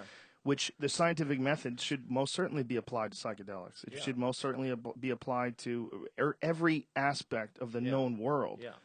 And in fact, if that was the case, then more people would probably do psychedelics, and we'd have less of an issue in the first place. I would rather think so. So you're not an anti-science guy. You're Not just at an all. anti-asshole guy. Thank you. That's a Yeah. really good way to put it. You mean, I think, but there's a label that people like to throw on you that you're anti-scientific, I and know I think there is, that's yeah. one of the ways that this TED thing built momentum. Yeah. And when They do like to throw that label. As a matter of fact, pseudoscience. As a matter of fact, it's one of the reasons, amongst many, why I've started to write fiction as well as non-fiction. Because if I explore extraordinary ideas in the realm of fiction, I'm not actually then making a claim that this is fact. Right. Nevertheless, the ideas are there to be explored in what I've written. So it becomes possible to enter into an inquiry into the nature of reality without having to create this huge superstructure of defense against attacks by scientists. And I think it's a very useful way forward as far as I'm concerned, because I did find that writing nonfiction more and more, because I've become this target figure for scientists, required me to bulletproof my arguments in ways that make them, frankly, a bit boring to read, you know. And I quite like the liberation of not having to do that. Yeah, I agree. I think your ideas are always very novel, and you're a very interesting dude. But I think in a lot of ways you're sort of a bard. You know, you're a great storyteller, and you're an exciter of the imagination and an inspirer of questions. Thank you. I feel that's what I'm supposed to do. That's what you do best, man. That book, Fingerprints of the Gods, got me looking at so many different aspects of our culture and then questioning how we got to this point in the first place, how it is that I get up in the morning, I get in my car, and I drive to work. As I was doing this after reading your book, I was thinking how strange it is that we live in this society where I was born in 1967. I was, you know, the cities have been here since I was a baby. Cars have been here. I've assumed that they've always been here. But then when you really stop and think about what a short period of time 2,500 BC is, or what a short period of time even 30,000 BC is. That's nothing, man. In the history of the world, it's all a blink. Yes. It's a nothing. And we are in the middle of this. We wake up. Being born is like waking up in the middle of a trip. Yes. Like, where are we? Where are we going? And that's the entire collective culture. And that was really probably the first time I ever really considered that was in reading your book. And that made me so excited about history. I wasn't excited about history from school. I mean, I took the obligatory classes. I'm really glad to have had that effect, and it makes me feel good. And as I'm getting on in life, one of the things that makes me feel good is the feedback that I do get from people who've read my books, and of which I've sweated blood in order to write, and I've taken a lot of attacks from doing that. But I find this is the new thing for me. You know, Facebook. I mean, I'm a novice at Facebook, but I've started to interact really quite strongly on my Facebook pages. I enjoy the interaction that I get there. I enjoy the new ideas that are put to me by others. And frankly, it's really nice when some kid in his 20s writes to me and says he read Fingerprints of the Gods and it changed the way that he looks at the world. That makes me feel I've done something right anyway. In all the mistakes I may have made, I've done something right. You've done quite a bit right. But one of the things I think that you haven't done yet that you could totally be amazing at is your own podcast. You're a wind-up guy. I could press you. I could start you up. Tell what's this ayahuasca stuff? Bang, press play, and you will do the dance and captivate with amazing descriptions and this very entrancing way of communicating. Interesting thought. I think that's the people like that are really important in culture, and most scientists are boring as fuck. And even though they're doing amazing work, and we wouldn't be communicating if it wasn't for some boring scientists. Sure. The reality is, you're not going to excite people with that shitty personality of yours. And it's not all of them. I mean, Feynman was legendarily charismatic. There's some great charismatic as was Carl Sagan. Yeah. You know, Neil deGrasse Tyson is brilliant in that regard. He's a brilliant man, and he's brilliant. He's captivating and entertaining, and he draws you in. And they're very important as well. They're important as well. No. There's a lot of. Well, I will look at the at the podcast Podcast, thing. my friend. Now that I've kind of initiated myself into the internet world and got talking to people on Facebook and so on, and my website, all of these things are way. And the one thing I haven't done, I do have a YouTube channel, but what I don't have is a podcast, and it might be something I Massively important. Yeah. It's the best way to communicate with people because even in writing, sometimes things are lost in tone, in the way you could be sarcastic and just joking around. You actually have to write it. Just kidding. You have to actually quantify it. Whereas people know in the inflection of your voice, the look on your face. That's why we like to do this. Even though most of the people listen to this podcast, we like to have an iTunes version so you can see sometimes we're making silly faces. We're joking around. Yeah.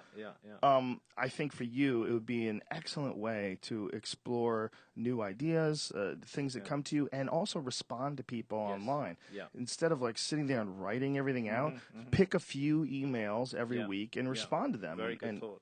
It's great. I will take your advice. It's perfect for you. Your advice on this. What was the argument against Rupert Sheldrake? From what I read online, was a bit stronger than the argument for you. No, I don't think so. No? Again, they attributed statements to him that he didn't make. So it was more of the same type of thing. It was the same type of thing.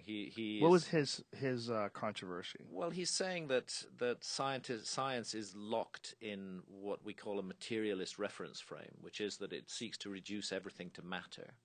And that there cannot be, and so therefore the idea of telepathy, for example, is an impossible idea as far as mainstream science is concerned, because if your consciousness is simply something that's generated by your brain, how can you then pick up the thoughts of somebody else, across a continent or on the other side of the world? How is that possible? So he is questioning the materialist reference frame of mainstream science, and since the most vocal advocates of mainstream science are materialists who do believe that consciousness is an accidental epiphenomenon of brain activity, that there is nothing else to it than that. He got under a lot of skins. Well, there's also the ones that don't believe that and haven't clearly defined what consciousness is, but say if psychic abilities do exist, show them. Exhibit them. Yeah, well, that's precisely what Rupert has done. Has he? Yes. What has he done clearly that shows, in your opinion? Well, for example, documenting the sense of being stared at. That people know when they're being stared at. And he's done experiments which document this and prove it at a level of statistical significance. A couple percent, right? Yeah, a couple of percent. Why does your dog know when you're coming home? Has that been disproven ever? No. Even though the owner of the dog varies the route, comes home by a different route in a different way every day. This might be your wife calling. Yeah, that's probably Santa.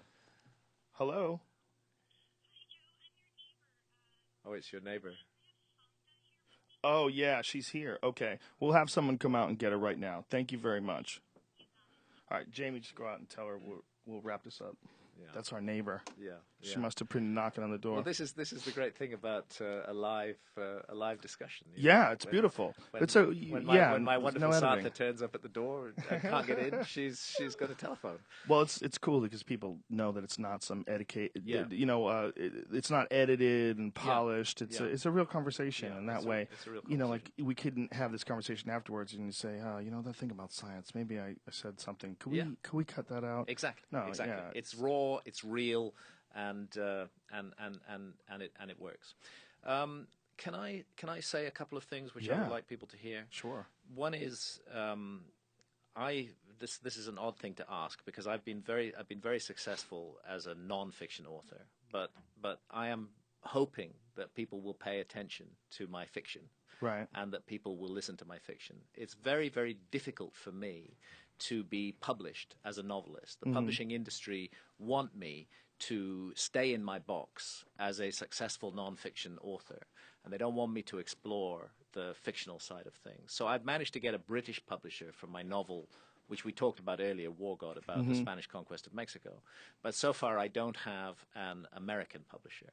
And I have been helped a lot by my Facebook community, many of whom are Americans, who have gone to Amazon UK and bought the British edition of my book from America, and it will be delivered to them here in America in a few days because the book is published on the 30th of May. And if anybody's interested in that story, I would appreciate if they'd make the effort to go to Amazon UK and pick up the book, because what that does then is it gives the book the possibility of some success in Britain. And if it succeeds in Britain, then it will be picked up by an American publisher as So well. it's only the resistance is just that it's nonfiction? Yeah, that's right. Publishing industry is an industry that thinks in terms of brands.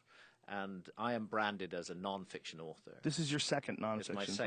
second. Did your first one sell well? My first novel vanished without a trace because that was called Entangled, because it had absolutely no support from the publishers at all. It sold a few thousand copies, but really it was completely ignored. And the same thing is going to happen with War God as well. And unless if people find, and what I've done is I've put free to read chapters online on my website.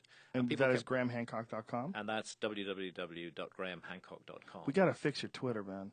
There's double underscore is confusing. Well, I know it is, but I couldn't get that name. I couldn't get at Graham Hancock. I got at Graham. Who is Graham Hancock? Who's the at Graham Hancock? Well, there's another guy with my name. And his name is Graham Hancock? Yeah, his name is Graham Hancock. He got it first, so nothing can be just can that be done double about it. underscore. Yeah. Couldn't you just do something else, like Graham Hancock in one word? No, that's what he's got. He's got it. Oh, well, how about? Do you have a middle name? Graham Bruce Hancock. Graham B. Hancock? Yeah. How about that? No, that's stupid.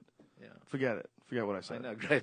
Yeah, you know, my mother, bless her, when she gave me my name, she had so my initials are G.B. Hancock. Okay. Right. When she gave me my name, How about that? She was thinking of that's what I use on my email address. She was thinking, hey, you fucked up. Someone's gonna hit you with email. They now. hit me with emails anyway. It's okay. She was thinking in a rather grandiose way of George Bernard Shaw, you know, G.B. Hancock. So she called me G.B. Hancock, not realizing that G.B.H. also stands for grievous bodily harm, you know. Oh, it does? In Britain, in British law, yeah, that's a particular crime, you know, that you've committed an act of GBH against somebody. So that's my initials.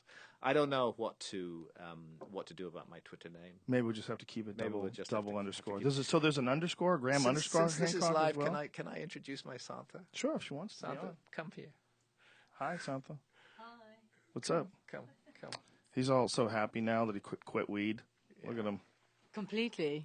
Yes. Are you happier now that he quit weed? Absolutely. Wow. Thank God. Come down. That's hilarious. Yes. No, simply because he was abusing the substance. Right. You know. Yeah, I understand. And, yeah, it was the substance controlling him, or being in control of him, as opposed to him being in control of the substance. So, yeah, we went deep into it. yeah. It's interesting stuff. Do you have this on Kindle? Yes, but you have to buy it in England, and I think there's some Really? things that make it difficult for Americans to buy the Kindle edition. They can only buy the hardback edition. Oh, that's so stupid. But there's links on my website which go to the right place to buy it, and there's chapters to read, so people can make. I'm not asking people to buy it blind. People can make up their own minds. Read Right. the chapters. If they hate it, don't buy it. Well, you know? Graham Hancock, one of our sponsors is Audible.com. Is Audible.com. Yeah, do you now, have an audio now the US version of it? edition of my first novel, Entangled, is available on Audible. But right now, I do not have. Did you read it? Huh? No, I didn't. It An was actor read by read it? it was read by somebody else. Yeah. Do you like the person who read it? Was it Yes, good? nice That's got to be voice. weird. Nice Reading voice. your own, or hearing someone read your words. It's weird if they don't do it well, but in this case, it was done well. Wow. Yeah, you don't want to buy Stephen King's when he reads them. That's the only. If I Really, give you I've advice, not had that pleasure. I'm a huge Stephen King fan. Me but too. boy, does Stephen he- King is brilliant. He's amazing. His book on writing is equally amazing. Fantastic Stephen King book. on writing. On writing. Yeah, if you are a writer, there's two books you need: The War of Art and Stephen King on writing. Those are the two. The other one is Stephen Pressfield's The War, Yes. the War on Art. Yeah, and his new one, Turning Pro, which is equally brilliant. Yeah, But fantastic. don't ever get an audio book that Stephen King reads because he's fucking boring as shit. Okay. He'll put you right to sleep. I mean, the guy's the greatest author ever, as far as I'm concerned. Yeah, I agree. He Listening is to him the talk. best. He writes just an amazing narrator, the amazing stories. He's got the fantastic gift of writing a story. Yeah, I remember reading some of his stuff when I was a young teenager, like thinking, like, Jesus, I shouldn't even be reading this. Yeah. Like, what the fuck? Yeah. Like his descriptions, like they bordered on creepy, like some of the sexual stuff. And Yeah, he's he's just a beast. Yeah. But he's also been given a gift by the universe Oh, to, yeah. to write amazing stories that make you want to keep turning the pages. And you're right, his book on writing, for anybody who aspires to become a writer, that is the first place you go, is read Stephen King on writing. Yeah, it's a brilliant book, and he's so forthcoming about all of his trials and struggles, and he's amazing. And that's my favorite kind of movie is his books, like where it's just fantasy. I don't need things to be real in my fiction. No. You know, I enjoy fiction, but I don't need to see like a really depressing movie where everybody's got cancer and oh my god, so brilliantly acted. Stop. No, Entertain me. Show me an evil car that kills people. Yeah. You know, Exactly. Show me the dude next door neighbor's a werewolf. You know, I think that's the writer's first task. The fiction writer's first task is to entertain. Did you said witches in this? Did you throw some supernatural shit in this as well? The War God is full of the supernatural, and I was able to bounce off the facts because the Aztec society has been rightly described as the last magical civilization. They were involved in magic and witchcraft in a huge way, but they also persecuted witches, just as European society in the Middle Ages persecuted witches. So there's strong supernatural elements in this story, and in a way, I think it's only possible to understand what happened between 1519 and 1521 when you take the beliefs in the supernatural into account.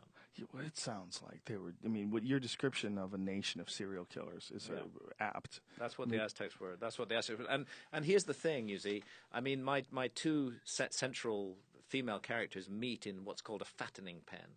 So this is what the Aztecs did. They're human sacrificial victims. They would first of all fatten them up in prisons. Why would they fatten them? Because they wanted to present them to the god plump and desirable.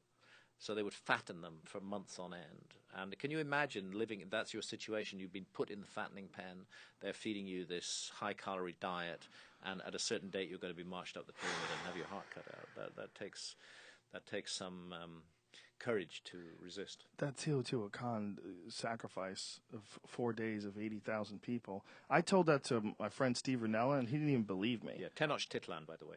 Tenochtitlan. How do you say it? Tenochtitlan. That was the ancient name of Mexico City. It used to be an island in the middle of a lake, approached by causeways. And the temple was called Teotihuacan? Well, no, that's actually 35 miles north of Mexico City. That's a place, that's the Pyramid of the Sun, the Pyramid of the Moon, and the Pyramid of Quetzalcoatl, which the Aztecs revered as the place where men became gods. That is what, but they didn't know who made Teotihuacan. Teotihuacan was already remotely ancient when the Aztecs came into the Valley of Mexico and encountered it. So the Pyramid of the Sun, the completion of that was when they killed 80,000 people? No. That was the Pyramid of the War God. Oh, the Pyramid of the War God. Which is why my novel is called War God. Oh. And that stood in the heart of what is now Mexico City.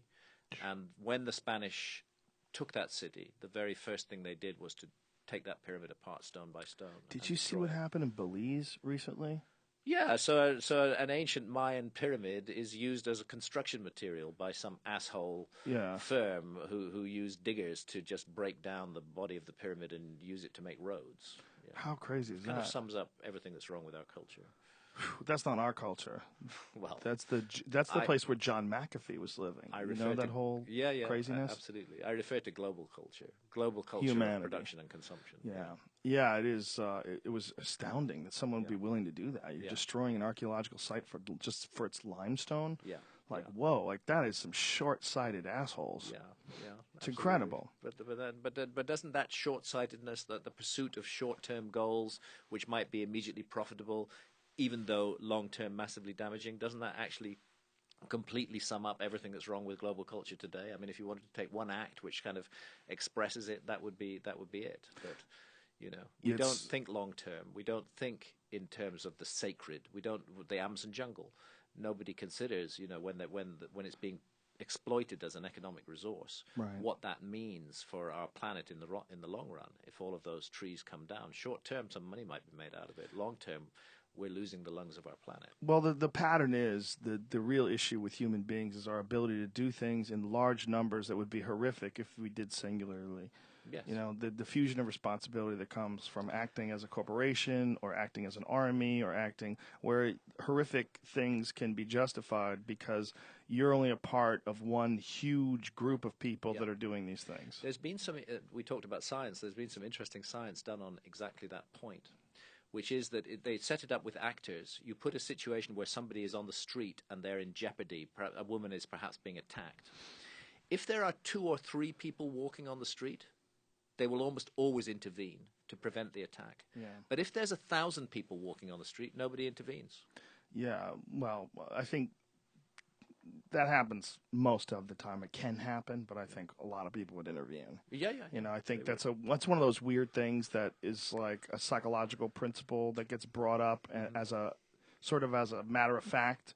I don't necessarily think it's a matter of fact, because if I saw someone raping someone, I'd kick their ass. But you might be. I would try at least. You might be the extraordinary exception. I don't think so. No? I think there's a lot of people who jump in. But Oh. you hear stories like that all the time, where people saved someone from this and did something there. You do. I think it's more likely that cowards would walk away if there's 1,000 people, but there's still at 1,000 people still somebody with guts who's going to do something about somebody it. who realizes we're all in this together, and you wouldn't want I it hope to you're be. right. I share your faith in the human race. I think we have amazing potential, amazing capacity to love, amazing capacity to give, amazing generosity and decency. That's what I encounter day to day.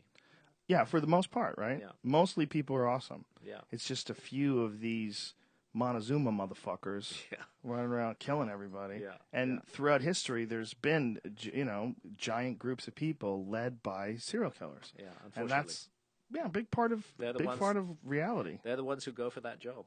Yeah, I'm a big fan of this podcast called Hardcore History that I talk about all the time. But I've been listening to it. Lately, it's been talk about the Nazis and World War II. But it's when you go back and pay attention to some of the things that happened in history, and you see the amazing level of ruthlessness that people exhibited against their enemies just throughout the history of humans. There's been groups that flared up, whether it's the Mongols or the Nazis or the Romans, or there's been so many groups of ruthless people. Still happening now, Joe. Yeah. I mean, when a drone flies over a village in Afghanistan or Pakistan and 120 people get slaughtered, Yeah. it's a bit remote, it's a bit distant, we're not getting our hands dirty, but people are still being killed. Well, it's crazy. Children are being deprived of their parents. The children are dying. Children are getting dying. maimed. And the numbers are so skewed in the favor of people who were casualties that were innocent. There's way more people that are innocent that are getting killed by these drones. Of course, yeah. And then they say, well, that's because these terrorists, they do things in highly populated areas. Well, then you can't do that. You can't just say we're going to kill. That is one of the most un-American things you could ever do. It's a terrible un-American thing. The idea that you could kill all these oppressed, innocent people just to get this one bad guy. Yeah. It's patently, obviously wrong, and yet at the level of government, nobody seems to have got it yet, how wrong it is. It's diffusion of responsibility in a digital, technological form, a warfare form. Yeah. Completely, I mean, no one's even there. I mean, this is what we can do. Instead of doing some horrific war crimes where we send soldiers in there to slaughter all these innocents to get these bad people, instead of doing that, which is totally unacceptable, we'll just do it this way, where you're not even really there. Yeah, like some guy is sitting in a control tower playing a computer game, really. Well, how about the fact they're going to give them medals? That was one of the big things. They're going to give drone pilots medals, and people are like, what are you doing? Like, this is getting bananas. No act of courage is involved. Well, apparently there's been a new scandal where 4 Americans were killed in a recent drone strike, and now Obama is trying to restrict the use of drones and trying to say that they can't be used on Americans. But whatever. We live in strange times. We live in strange times. Is it because our humanity has not yet caught up to our technological capabilities that we're evolved technologically so much in the past several hundred years? We've literally changed the world entirely, but yet the tissue, the DNA, the echoes of the past that lie in our language and in our cultures is really not caught up by any stretch of the imagination. I think that's a good point. I think that's a good point. We've got these incredible toys, but we haven't learned to play with them responsibly yet. Yeah, we've got this barbaric mindset that's still in place to run shit. If you want to run shit, you got to be a fucking savage. The mindset hasn't changed that much No. in the last 1,000 or 500 years. But yet we're hopeful. But we're hopeful, and I remain hopeful. I think it's a wonderful thing to be human. It's a great gift to be born in a human body. We have this You know, that's part of it. Actually, is the human predicament is the predicament of making choices between alternatives, between good and evil, between dark and light. And our world we live in today is filled with darkness and with light. But the one thing that all of us can do as individuals is we can make the right choice rather than the wrong choice. We don't have to add to the misery in the world, not even one tiny fraction. We always got the choices we make, those are our responsibility alone. And no, we cannot devolve those on others. We can't say it's the government's fault. The choices we make are our choices. And that is the message of ayahuasca, isn't it? Yes, that's the message of ayahuasca. That's why everybody needs it. Yeah, because your choices are yours, and your choices will define you. Isn't it funny that would be one of the single most powerful changing elements in this culture? If all of a sudden ayahuasca centers started opening up, and we started exploring it scientifically, we started figuring out what the contents are. As long as those centers were run by good-hearted people, who had the capacity to love and wanted the betterment of mankind, rather than who were seeking personal gain or personal power through the evil ones in the Peru and where have you, are they taking it as well? Yeah. So they're taking it and doing evil things once they take it. I'm afraid so. Yeah. Wow. So do you think that they're just psychopaths that got a hold of some ayahuasca and that you can't fix that kind of crazy? Finally, yes. If you come to this medicine with wicked intent, then bad things can happen. So you really believe in the idea of entities being evil? You believe in the communication of evil entities? I think it's a very interesting possibility, which explains a lot in human history. Demons. Demons. I think that's a simple shorthand for it. Just as there are also angels. I think that the reality is much more complicated than we imagine. That there are huge unseen realms which impact upon us in important ways, and we are interacting with them whether we like it or not. And in certain states of consciousness, that interaction can become conscious, and we can gain access to those realms. And furthermore, I would say, I believe ultimately in the unity of all things.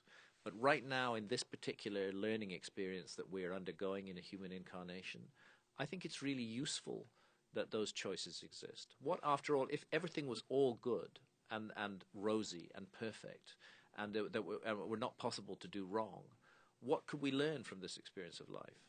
If we don't have the opportunity to make mistakes, if we are not faced with fundamental choices, what would we benefit from in living this life in a human body? Well, that's one of the main arguments for computer simulation theory. Excellent argument, yeah.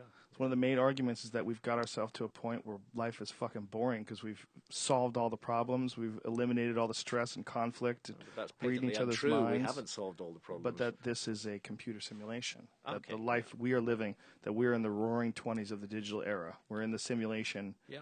Where it's indiscernible. Yeah, well, it's quite possible to imagine virtual reality, even in our technology today, getting to the point where you wouldn't know that it was virtual, where you're totally immersed in that reality. And for all we know, Joe, that's exactly what you and I are. That's the argument, and at the end of our lifespan, our 70 or 80 years, or however many years we get, a random element in that, we're going to step out and find ourselves in a room and where we've been playing this game all along, and then we'll be scored on what we did, and did we actually fulfill the objectives that we set out at the beginning of the game with? There you get actually, with that idea of a computer simulation, you actually you find yourself coming full circle and meeting very ancient spiritual ideas, like that thing that I called the weighing of the soul in the ancient Egyptian system.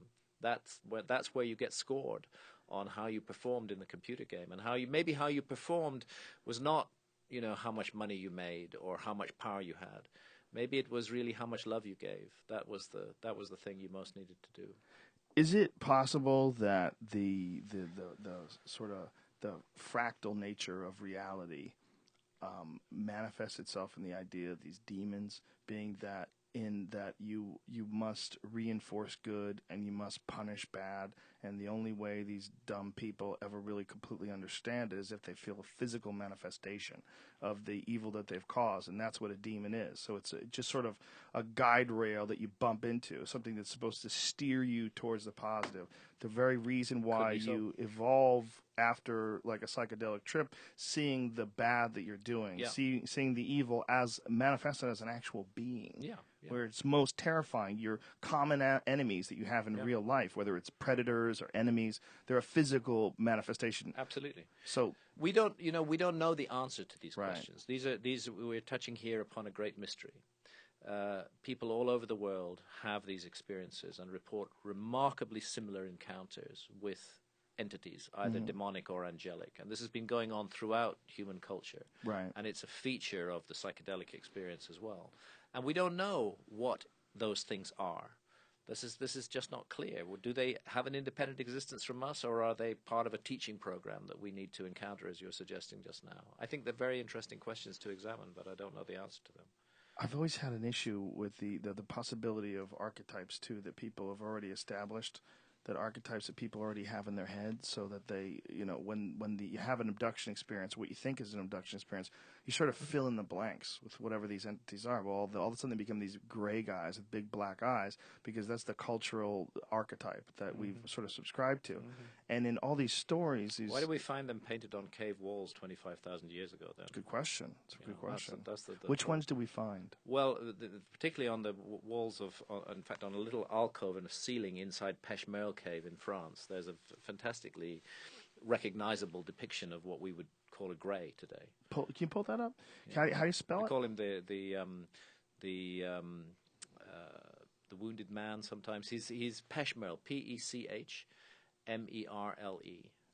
Peshmerle, and he is pierced through the body with a number of spears, and he has this kind of high domed forehead and narrow pointed chin, and just a hint of large dark eyes. Do you think that these things are actually physically visiting, or do you think that there's a chemical doorway that's open through psychedelics or through some technology, and that's how they're appearing? I think it's a chemical doorway.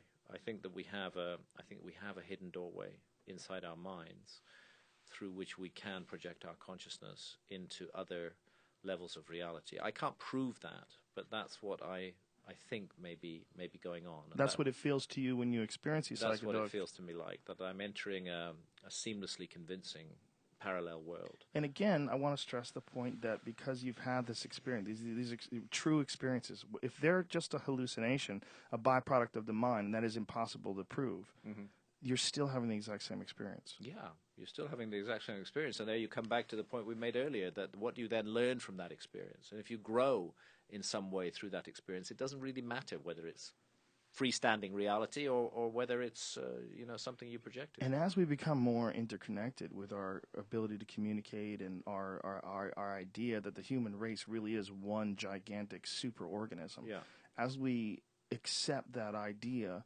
more and more, it opens up a lot of other possibilities. It opens up a lot of possibilities for just our overall view of things. Yeah, sure. This is the new Copernican revolution that we're poised on the edge of. At one time, it was considered that the sun went around the Earth, and that all the stars revolved around the Earth, and the Earth was fixed and still in the center. And then some people started having experiences, or if you like, finding data which contradicted that, and eventually a whole worldview was thrown away. And I think we're at the edge of moving into a whole new revolution about the nature of reality, that it is just much more complicated than we've imagined. And that's a kind of sketch of the Peshmerga figure. That's not the original cave painting, and I'm afraid the only UFOs that are actually present are the ones above the individual's head. The other two are not there in the painting. So let's go see if you can find the original one, Jamie, because that one looks like shit. That looks like an animal too. Who knows what they were really terrible at drawing too. Oh no, they were amazing at drawing. Some of them were. Some of the cave paintings are absolutely stunning. I wouldn't pay for them. I mean, I would if I knew they were really old. You haven't seen. But if some new dude just came along and that was his version of a buffalo, I'd be like, bitch. Yeah. That doesn't really involve You horror. haven't seen what is painted inside Chauvet Cave in France. Well, I watched that documentary, Yeah. the Werner Herzog Okay, so documentary. you have Yeah, seen no, it. it's amazing. I'm joking around, I know, obviously. as you do. As you but do. still, there's, I'd rather buy an Alex Gray painting. I think his shit is cooler. Yeah, Alex. I Gray's like some great. Frank Frazetta. That's art to me. Okay. There's no Frank Frazetta on cave walls, right? Okay. They didn't really. But, You're like, okay. Yeah, Okay. I mean, the caves. This is one of the great experiences we can have as human beings: is to go into those painted caves and go in silence and in darkness and just get a sense of the atmosphere. They're transformative spaces. They knew something about set and setting in those times, and of course, I'm convinced they were using psychedelics. And that was the caves in France were Caves in France, caves in Spain. Yeah. What are the oldest ones? The cave The of very oldest is Fumani Cave in Italy, which is 35,000 years old. Chauvet Cave, about 32,000 years old. Wow. They're pretty fucking ancient. So, do you think that those were people that were living in those caves that were making that artwork? People never lived in those caves. Never lived in them. No, they didn't. They used them as sacred spaces. They visited them in small numbers, often separated. There might be an interval of 2,000 years between when one group went in and when another group went in. So our idea of cave art, as the layperson's idea, is these cavemen were inside this cave, and at nighttime they would light fires and draw cave art. That's not what was going on. That's not what happened. They never lived in those spaces. They lived outside. They lived in portable structures like teepees. They were hunter-gatherers, and they used the caves as sacred spaces, and they communicated their most profound ideas about the spirit. So they were a lot more sophisticated than we like to believe. They were just as sophisticated as we are. Was there ever a time before that we know of where they weren't? Where like Neanderthals supposedly are being they did some cave art as well, correct? Yeah, this is the new discovery that some of the very oldest cave art was almost certainly done by Neanderthals. So the Neanderthal image is due for a complete rehabilitation very, very, very soon. The Neanderthals, the image that we have of Neanderthals is completely wrong. But there's a thing I call 6 million years of boredom, which is, from the last common ancestor with the chimpanzee through until well after the emergence of anatomically modern humans. Our ancestors were very dull, judging by what they left behind, judging by what they produced. They were not thinking laterally. They were not creating. They were not. They did not have spiritual concepts or ideas. And it's rather like a light is switched on in the human brain all around the world, somewhere after 100,000 years ago, really 40,000 years ago, that we get this amazing explosion of symbolic art, and suddenly you recognize that the creatures are just like us, and that we are dealing with people we could communicate with on a symbolic level. So something happened to our ancestors, and I made this case extensively in my book Supernatural, that what happened to our ancestors was encounters with psychedelics. That's what took us out of the dull and boring zone and put us into the realm of imagination and creativity and spirit. Well, it's a fascinating idea, and it's a weird one to dismiss because we know that the impact of psychedelics on the mind is so astonishing. It's very poo-pooed and marginalized because it's thought to be frivolous and silly, but that's only by people who haven't done it. Yeah. It's one of the weirdest things where it's persecuted by people who really need it more than anybody. Yeah. Well, exactly. I mean, for those who've never had a psychedelic experience, to put down others who have had it and to tell them that experience is wrong. I mean, that's like a celibate, telling somebody not to have sex. The celibate has no experience of the thing that they're talking about. Yeah. How dare they make judgments about that? Yeah, it's a good point. It's strange. But I think that people like you that are brave enough to speak out about this and, in fact, even write books about it, that's the ripples that sends out this information, and the universe picks it up. Yeah. And the Internet grabs it and duplicates it and throws it up on Twitter, and then, boom, we're off to the races. And new ideas are introduced into the minds of the young people, who I think that's what gives me hope. That's what gives me hope, too. There's a fantastic growing community of alert, intelligent, awake, aware young people out there that grew up with the Internet. That grew up with the Internet and that are not going to put up with all that shit any longer that comes down from a hierarchical, controlling, dominator culture. Boom. Graham Hancock just dropped some science. That was a beautiful conversation, man. Thank you very much. Thank you, Joe. We got to do this more often. I agree. When are you back in America again? Oh, late October. So if people want to buy War God, they can go to amazon.co.uk. Well, right? the easiest way to do it is to go to my website. Okay, grahamhancock.com. www.grahamhancock.com. Okay, you have the Canadian and the UK link because that's the two places so it's on sale: Amazon Canada or Amazon UK, and they can buy it there. And hopefully, if all our friends at Audible are listening, hook it up, bitch. Get somebody to read it. Come on, I'd love to have that in my car when I'm driving around. But I'll pick it up as well. Support. Fresh. Thank you, sir. And is that the original cave art? Yes, it is. There it is. So you can see that high domed forehead up there. Could just be shitty art. Forehead. That art there sucks. you can see the dark eyes. Well, what the you fuck could, is but you it, know what? And it's what's that up in the sky up above it? I mean, what is? Let me tell you something. I got a 3-year-old, and she draws people. They look exactly like that. She's not trying to depict aliens. She's just shitty at drawing. Well, this is, it's the problem with this is it's too ambiguous. It's like that's not good art.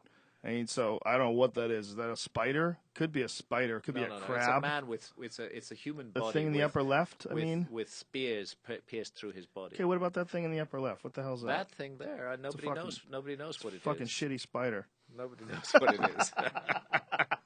That guy sucked. I hope that guy was way better at killing buffalo because his drawings are dog shit. I think we need to send you into the painted cave. I think I'm joking around completely. I mean, this I'm not that impressed with. I would like to look at it. I think it's fascinating because it's so old. Actually, as a work of art, it's not impressive, but as a subject matter, what is being depicted there is rather interesting. I'm sort of disagree, and this is why I disagree because the thing in the upper left that might be a spider shows me a really rudimentary level of replicating what they're trying to draw. That looks like shit, and so this looks like shit too. I don't know what it is. It might be a bug. It might be an animal. It's like the guy sucks at drawing. He's not that good. So to try to attribute anything to it, I think it'll be a little disingenuous. So those archaeologists that that are trying to figure what this thing out is, you're just guessing, man. Same sort of image is found all over the world. It is the image of the gray head, right? Thing. And also eyes. The image of the therianthrope, which is the creature that's part human and part animal in form. That is found all around the world. Often I've seen virtually identical images in the painted caves in France and in canyons in Utah, for example. And you feel that is directly related to psychedelic use, the spirit world. I think this is related to psychedelics as well. I think that's a painting of a vision. And the vision might have been, not very clear, but that's what's being painted. I think somebody gave a 3-year-old a colored rock, and that's what they drew. That's what it looks like what my 3-year-old draws. I'm telling you, man. The idea of the morphing of if you're looking at Google, call up Chauvet Cave, images from Chauvet Cave. I want Joe to see some beautiful images. Oh no, I will. I will be very impressed. I'm just joking around. I'm being completely joking. And silly. But you're right. That image is rudimentary. What are the best images depictions of aliens to you that you feel? Well, first of all, let me make it clear. I don't think that we're dealing with aliens, right, quote unquote. Well, I mean that gray. I'm sorry, that gray archetype. I think we're dealing with a mystery. I think we're dealing with a phenomenon, and I think we as a culture, or certain members of our culture, are jumping to the conclusion that creatures a bit like us, perhaps looking slightly different, in very high-tech craft, are crossing interstellar space. There's a beautiful picture from Chauvet. It's not bad. Are crossing interstellar space and are coming here in technology. But I personally think, again, I can't prove it, but I think it's more likely we're dealing with interdimensional contacts, that these entities are not high-tech aliens from a planet a bit like ours, but they're coming to us from literally the other side of reality. Well, my unfortunate labeling aside, calling them aliens, I meant that archetype, big that you say repeats itself over and over again. Yeah, South Africa, for example, in the Drakensberg Mountains, images just like that. Is that what's the best example we could pull up right now? So we just. I don't think you'd be able to pull this up. No, they don't have those images online. No, you might find it. I'm not. Everything is on the internet. I'm not sure. How could they not have that online? I have it in my book Supernatural. But what is the best one that's online, in your opinion? I honestly couldn't tell you. Okay. I just wanted to get some. I've seen some really fascinating ones. One crazy shaman where it's very strange looking creature. He looks like it could be maybe from Shaman Cave in Texas, possibly. Is that what it is? Maybe. And those Native American depictions? Is that what it is? Yeah. But then you find similar things from Tassili in Algeria. These kind of glowing figures that seem to. It's very easy to construe them as alien visitors from other planets. Why do so many drugs, like whether it's ayahuasca or there's other ones that have archetypes that are built in, like snakes and jaguars? What do you think that is? Do you think that's the experiences of the people that have taken it before you? Well, first of all, I don't think it's that we don't know what an archetype is. Right. There's this idea that the human brain has all these patterns and shapes just built into it archetypally, but I think just as possible is that there are other levels of reality in which entities are able to look like that, shape-shifting entities that can take on many different forms. The experience is very universal. For example, everyone who drinks ayahuasca, pretty much everyone, if they persist with it, will encounter serpents. And those serpents aren't like your everyday serpent. They're 500 feet long with, mouths the size of cars, and richly colored and patterned and intelligent. Now why is it that somebody who drinks ayahuasca in Tokyo and somebody who drinks it in New York and somebody who drinks it in the Amazon, that they all encounter these intelligent serpent entities? Why do you think it is? Well, I think that there's something out there which chooses to manifest in that form, and I think that it's being witnessed just as if 3 different explorers went into the jungle and met the same previously uncontacted tribe and came back and drew us images of them. I think that there is some reality to it, but I can't prove that. Right. I just think that that's what's going on, and I've had enough encounters. So, like Rick Strassman's work with DMT, which I know that you're familiar with because you presented the DMT, the Spirit Molecule documentary. Yeah. That a number of his volunteers encounter entities who say to them, "We're so glad you've discovered this technology. Now we can communicate with you more often." Right. Yeah. I always wonder about those trips, whether or not that's just your imagination on hyperdrive creating these benevolent creatures. Right and proper that you should wonder about it. Yeah. But there's also the possibility that no, it's you're communicating with something. Yeah. But either way, again, like we said, it's the same experience. Yeah. Right? Yeah. You're a bad motherfucker, Graham Hancock. Thank you. You really are. I'm glad we're I friends. take that as a compliment. You should, sir. You should. I'm glad we're friends. I really, really enjoy our talks. It's one of my favorite podcasts ever. So thank you very much. Thank you, Joe. It's a real pleasure to sit down with you. So War God, people can get it. Go to grahamhancock.com, and on Twitter, he's Graham _Hancock. Thank you, and thank you to everybody that tuned into the podcast. Thanks to our sponsors. Thanks to Hover. Please go to hover.com/Rogan. Get yourself 10% off. Thank you to Stamps.com. Click on the microphone in the upper right-hand corner and use the code word JRE. And thank you also to Onnit.com. Go to ONNIT. Use the code name Rogan and save yourself 10% off any and all supplements. We will be back on Monday with Dave Asprey. A lot of people really enjoyed his first talk, and he's got a lot of new information. I know a lot of folks have questions about the whole Bulletproof Exec. Go to bulletproofexec.com if you want to prepare for this and find out what the fuck Dave Asprey is all about. But he's a brilliant guy, and we look forward to talking to him on Monday. All right, thank you, everybody. Much love. Big kiss. Mwah.